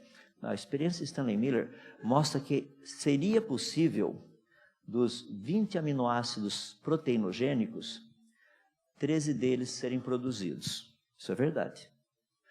Eu não estou nem falando, o pessoal que estuda biologia um pouquinho mais, você sabe que aminoácido tem os levógeros e os destrógeros. Só os levógeros ajudam na formação de vida. Os destrógeros não. Não sei se você sabe também, mas toxina é prejudicial para a vida, né? Você não tem noção de quanto de toxina é produzida nesse experimento. Ou seja, existem 13 aminoácidos que nunca são formados. Nunca. Por quê? Não tem como. Daí quando você pega esse negocinho, aí fica uma coisa interessante. Você quer ver o que é legal? Desses 13 que foram produzidos, 7 que nunca são produzidos, tem 3 deles, desses 7, que são a arginina, a histidina e a lisina, que sem esses 3 não existe formação de DNA, nem formação de RNA. E agora? Para a maior parte das pessoas, o que eu acabei de dizer agora fez assim, ó, flup. Não é verdade? Porque a gente não está habituado com isso. Mas alguns dos seus filhos e filhas estão vendo isso na escola. Eles estão aprendendo isso. E é muito legal a gente poder discutir sobre aminoácidos lá em casa de vez em quando. Você sabe por quê? Porque são obras da mão dele. Ele criou isso daí. Obviamente, eu imagino que você não vai querer chegar no céu totalmente ignorante, né? Já pensou, Deus fala assim, pessoal, vem aqui, deixa eu mostrar para vocês a respeito de aminoácidos. Não, Senhor Deus, só estou interessado em santidade. Me fala de santidade, de aminoácidos não tem muito interesse, não. Entendeu o drama, né? É por isso que eu digo para as pessoas que quando o Senhor Deus for criar novos céus e nova terra, Ele vai criar aquelas mega arquibancadas, assim, para os seus filhos poderem sentar, todo o pessoal lá. Mas imagina quem vai estar na primeira fila. É óbvio. Físico, químico, biólogo, todo esse pessoal. Por quê? Só nós estamos interessados nisso. O pessoal do louvor vai estar ensaiando lá atrás. Então você já sabe o que vai acontecer, né? Ou seja, a gente está ali. Estou só zoando com vocês, tá? Pessoal, para e pensa. Nós estamos falando de coisas que são obras das mãos do nosso Deus. Deus é que planejou o aminoácido. Foi Ele que planejou que seriam 20. Ele quem planejou que teria adenina, citosina, timina e guanina. Foi Ele quem projetou isso daí. Nós demos nomes para as coisas, nós descobrimos, nós não criamos isso. Foi Ele quem projetou a sequência, como que essa sequência iria ser feita. Que essa sequência iria produzir esse tipo de aminoácidos, por exemplo, iria produzir esse tipo de proteína, aquela outra sequência ia produzir aquela outra proteína, e que essas proteínas juntas iam formar esse negócio naquele sistema, e aí a lista vai. Isso são obras das suas mãos. Quando a gente olha para isso daí, sabe o que devia vir na tua mente? Salmo 139. O que o texto nos diz? Nós fomos formados de uma maneira assombrosamente maravilhosa. Eu concordo, eu falo isso, mas quando a gente chega lá, o pessoal fala, me conta a respeito desse assombrosamente maravilhoso. E as pessoas falam, não, mas é assombrosamente maravilhoso. Eu falo, tá, mas me conta, por favor, me fala. Não, irmão, é assombrosamente maravilhoso. Você não falou nada, mas me conta um pouquinho disso. Como que é assombrosamente maravilhoso? É pela fé. Não, a gente vai estudar esse negócio, vamos ver como é que essa coisa é assombrosamente maravilhosa. Que coisa espetacular. Esses negocinhos aí formam quem nós somos. São esses negocinhos aí que formam as proteínas espetaculares que fazem com que a gente funcione. Faz com que a gente tenha os tecidos aqui no nosso corpo, com que todas essas coisas aconteçam. Assombrosamente maravilhoso. É espetacular realmente como Deus nos fez. Quanto mais a gente estuda, mais boca aberta. A tua mente volta para o Salmo 139 automaticamente. Você estuda um pouquinho de DNA, você lembra do Salmo 139. Tu me viste a substância ainda informe. Tu, olha Deus, o Senhor me viu. Aquela célula, um zigoto, já era eu. E não era mesmo? Alguém tem dúvida quando a vida começa? Quando começa? No momento da fecundação. Você vai fazer um teste de DNA para saber a paternidade lá. O que você faz? Testa o DNA. Onde que aparece o DNA pela primeira vez? No zigoto. Ali já tem toda a informação de quem é você. Sabe quem é o pai, quem é a mãe e tudo mais. Está tudo guardado. O pessoal fala, não, mas aquilo não tem vida. Ah, meu amigo, para com isso. Vai catar coquinho lá no meio do deserto do Saara. Ou seja, a vida está ali, está vivo o negócio. Mas não está respirando. Quem disse? Parece que você não estuda célula. Célula respira, meu amigo. E faz até cocôzinho também. Estuda, vai ler a respeito, vai aprender. Tem todas as funções de um ser vivo, estão ali. Está tudo lá. Ah, mas não fala. Não fala porque você não entende a linguagem que está sendo transmitida ali embaixo. Tem toda uma linguagem de lá para cá e tem um monte de coisa acontecendo ali. Você fala, não, mas o negócio está paradinho nada. A quantidade de células que estão duplicando numa velocidade maluca, montando qual vai ser o eixo, ou seja, o que seu vai ser lado direito, qual seu vai ser lado esquerdo, o que vai ser para cima, o que vai ser para baixo, o que vai ser para frente, o que vai ser para trás. Você vai me dizer que aquilo lá não é vida? Já tem noção do que é para cima, do que é para baixo, do que é para frente, do que é para trás, do que é o lado direito, do que é o lado esquerdo. Percebe? Então, quando nós tratamos essas questões da origem da vida, o problema maior nosso é que nós não entendemos exatamente o que está acontecendo. Ou seja, de uma forma bem simples, bem reta e bem direta. As pessoas dizem que aminoácidos, ao longo do tempo, teriam produzido proteínas, e essas proteínas teriam produzido os primeiros, sei lá, vamos dar um salto quântico, tá? Teria produzido os primeiros organismos vivos no planeta. Pessoal que gosta de pensar aí, vai para você. Tcharam! Apareceu o primeiro organismo vivo. Esse primeiro organismo vivo, ele tinha a capacidade de reproduzir ou de morrer? Qual das duas? Porque se ele tiver a capacidade de reproduzir e não de morrer, todos os seus descendentes seriam imortais. Mas se ele tivesse a capacidade de morrer antes de reproduzir, ele morreria, a gente está de novo no zero. Espera aí, qual era a capacidade mesmo da primeira forma de vida? Ele já tinha as duas. Agora a gente está falando de milagre. Nós estamos falando de milagre. Porque você está negando a evolução. Evolução significa o quê?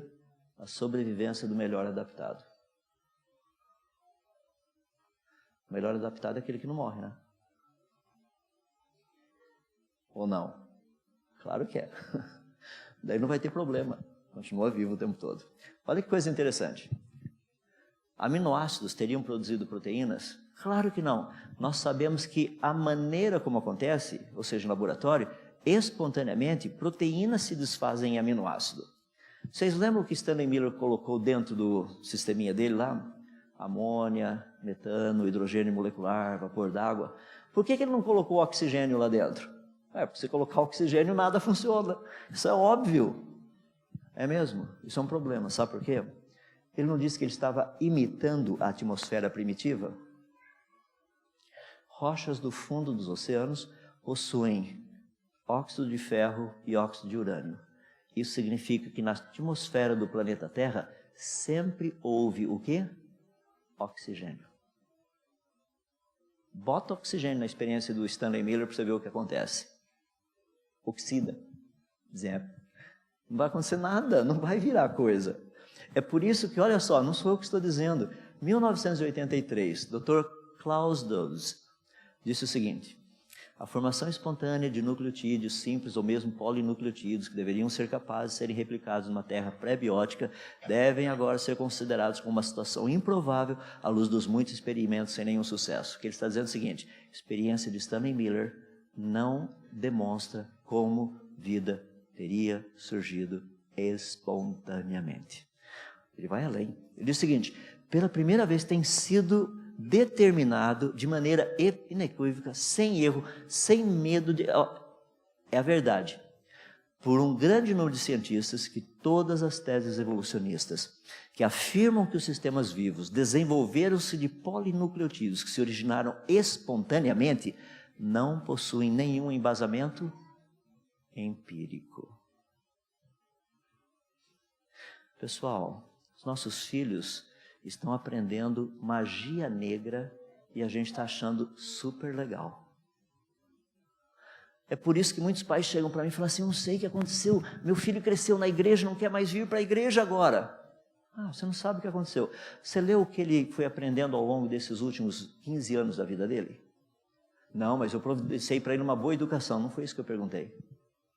Você acompanhou? Você viu o que ele foi aprendendo? Você viu que teu filho, por 15 anos, ele ouviu dizer que não há Deus. Você ouviu que por 15 anos ele ouviu que nós somos apenas animais racionais. Você ouviu que por 15 anos aproximadamente, teu filho e tua filha, tudo que ele aprendeu é que aminoácidos teriam produzido proteínas e essas proteínas teriam produzido as primeiras formas de vida. E você não sabe nem o que é aminoácido nem proteína. A gente precisa saber para a gente poder conversar com eles.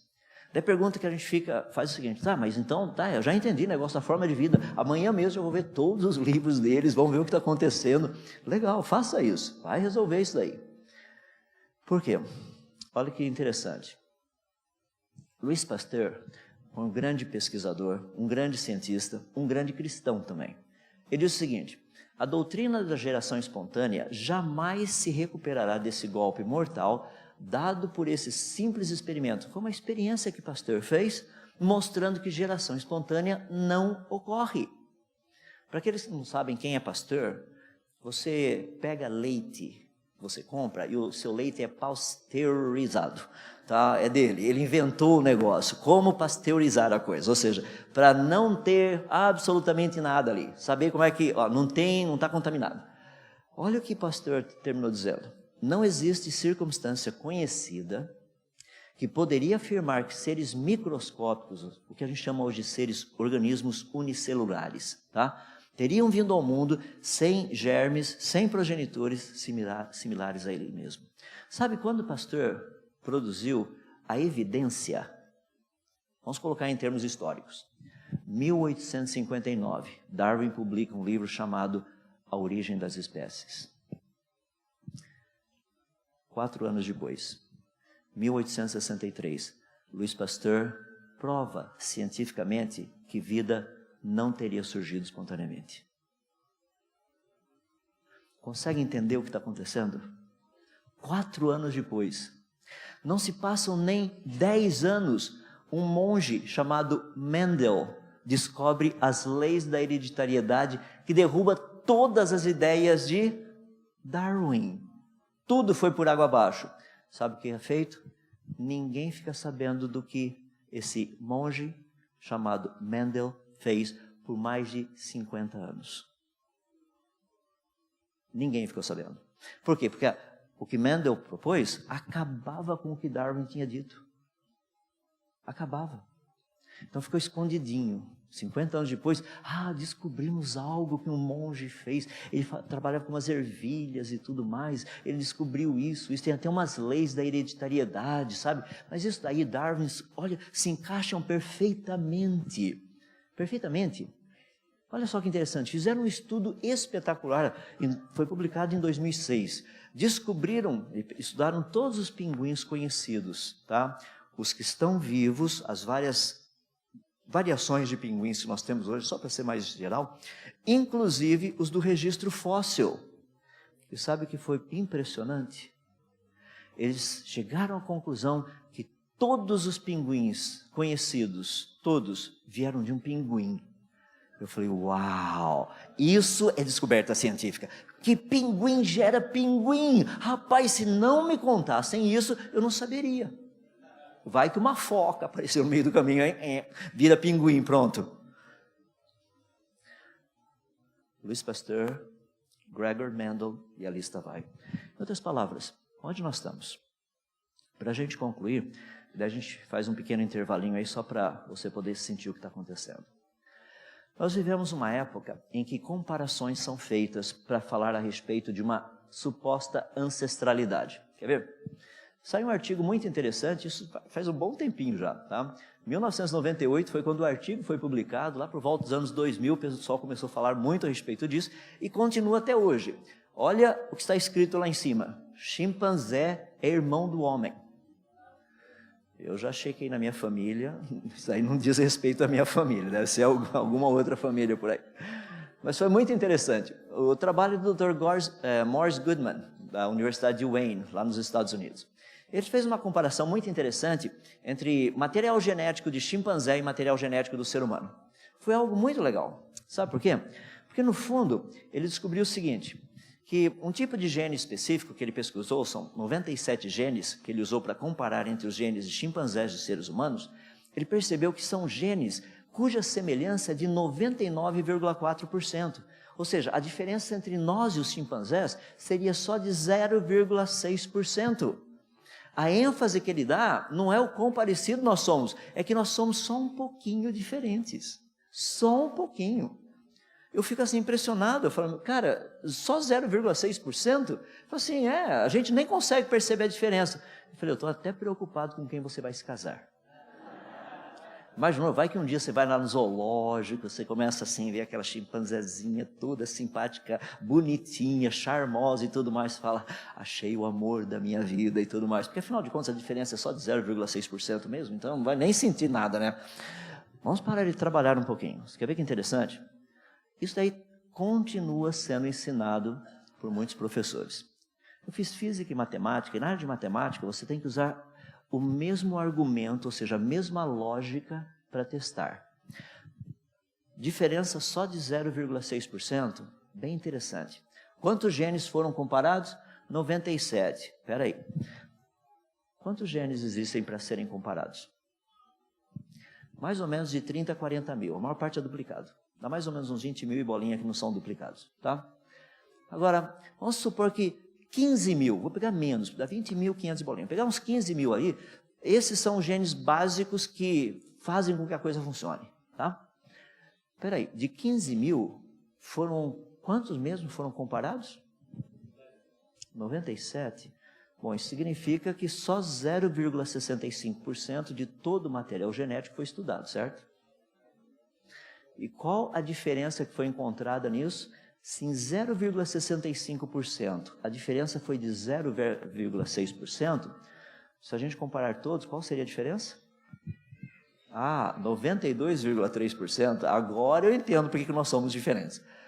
Eu fico impressionado quando eu pego ali a foto do chimpanzé, isso aí eu peguei de um jornal. Eu pergunto, o que o chimpanzé está fazendo? Você acredita que tem gente que diz para mim que ele está lendo? Lendo? Já pensou que legal? Você vai no zoológico, lá os chimpanzés estão todos revoltados aí. Cadê o Estadão? Não trouxeram hoje aqui para a gente.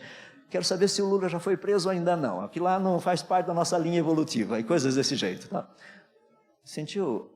Esse tipo de cálculo é feito vez após vez. O pessoal, quer dizer, esse tipo de cálculo não é feito. Então o pessoal fica lá com aquela impressão, entre nós e os chimpanzés a diferença é só de 0,6%. É óbvio que nós evoluímos. Qual o problema com isso? É que nós estamos comparando.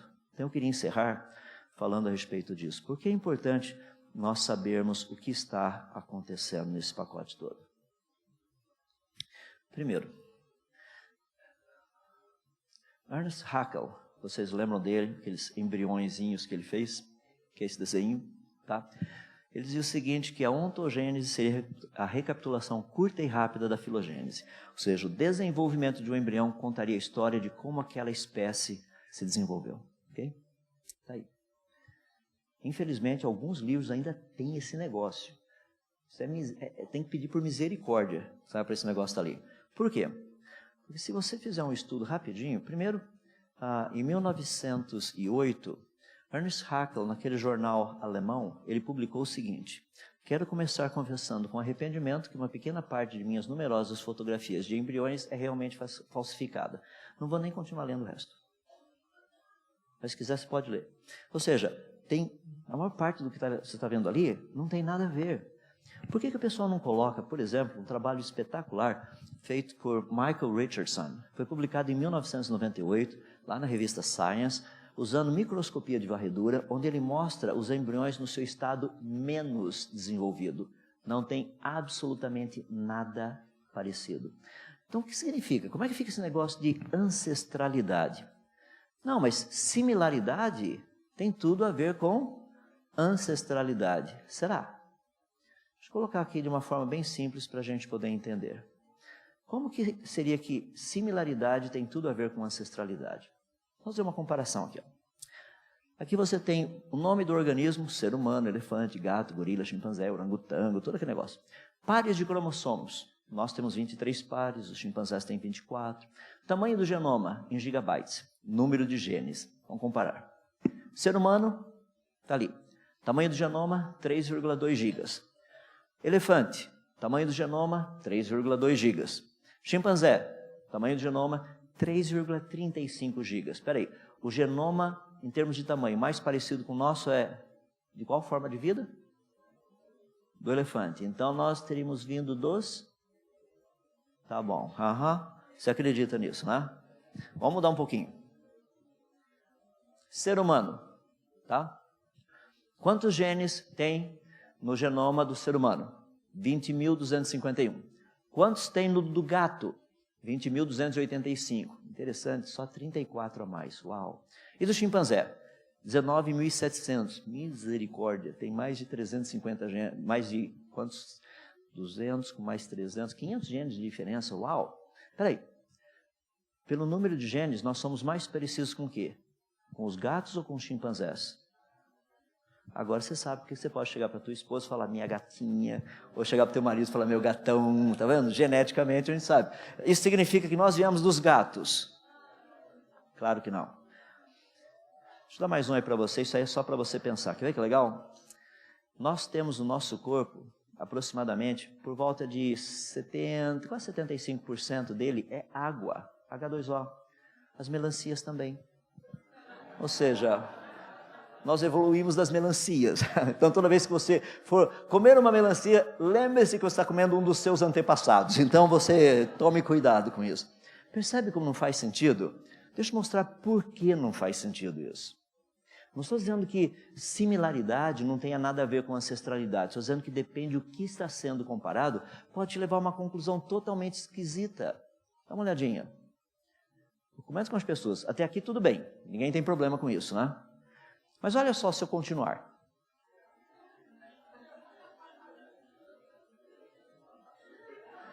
Sentiu o drama, né? Ou seja, estamos tratando de evolução? Claro que não. Percebe? Similaridade não significa necessariamente ancestralidade. Para a gente encerrar, colocar um pinguinho aí nos is, que eu quero que você entenda o seguinte. Quando nós olhamos os bicos dos tentilhões, por exemplo, que Darwin estudou, ele viu o quê? Evolução? Não, ele viu variação. Porque os tentilhões são o quê? Tentilhões. Tem tentilhão de bico comprido, tentilhão de bico curto, tentilhão de bico fino, bico longo, tem todas essas coisas aí. Só para a gente imaginar, vamos supor que fosse possível pegar informação genética e transformar em letras do nosso alfabeto. Só para você ter uma noção. Olha só.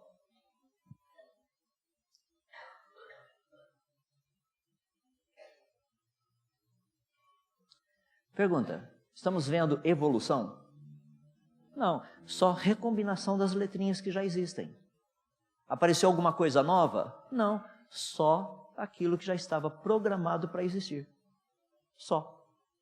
Não houve evolução. Isso é variação. Aí é o ponto que eu queria encerrar colocando para vocês. Quando nós olhamos formas de vida, e eu vou mostrar logo depois quando nós formos tratar do registro fóssil, vocês vão entender o que eu estou colocando agora. Uma vantagem seletiva, ela só ocorre num estado de desenvolvimento completo. Fases intermediárias incompletas, elas não têm biologicamente valor nenhum. Elas são eliminadas pela atuação da seleção estabilizadora. Olha que legal, aqui tem um réptil que tem uma boa pata, tá? Ele anda muito, muito bem. Vamos supor que ele vai ter descendentes que lá na frente, em vez de serem répteis, eles vão ser aves. Vão sair voando para lá e para cá. Que legal.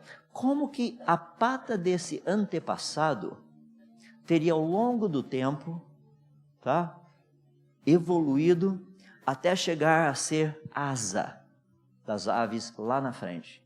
Vamos contar esse mecanismo, vamos parar e pensar. Isso é a seleção natural. Ótimo, então vamos ver a seleção natural, como é que funciona. Aqui eu tenho uma boa pata, tá?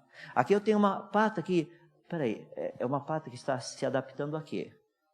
Não, é uma pata que passou por uma pequena adaptação. Ela continua sendo pata? Tem que ser. Se ela não for pata, o que é isso? Daí tem um outro aqui, mas isso aqui passou por uma pequena adaptação, essa pata. Espera aí, ela é pata? Se não for pata, o que a seleção natural vai fazer? Essa outra aqui, mas o outro descendente nasceu com uma pata um pouquinho melhor adaptada. Isso aqui é pata? Se não for pata, o que a seleção natural vai fazer? Imagina que essa pata, ela está passando por uma pequena variação. É mesmo? Ela é o quê? 90% pata? Não, se ela for 90% pata, ela já não é mais 100%. Se ela for 90% pata, a seleção natural vai eliminá-la. Por quê? Porque ela não é 100% pata. Ou seja, a seleção natural, ela impede que a evolução aconteça. O que Darwin não entendeu foi isso. A seleção natural impede para que uma boa pata, no decorrer do tempo, se transforme numa boa asa. Aqui no meio ela vai ser o quê? Uma pasa. Ou seja, não voa e não anda. Serve para quê mesmo? Um bom churrasco. Coloca lá e faz um churrasquinho bem legal. Concluindo. Qual a origem da vida? Deixa eu colocar para vocês as palavras de Darwin. Acho que você vai gostar de saber o que ele disse. Olha que coisa espetacular o que Darwin deixou escrito no seu livro A Origem das Espécies. Portanto, eu deveria inferir da analogia que provavelmente todos os seres orgânicos que tenham vivido sobre esta terra são descendentes de uma forma primordial na qual vida foi primeiramente o quê? Está no livro de Darwin. Está no livro de Darwin.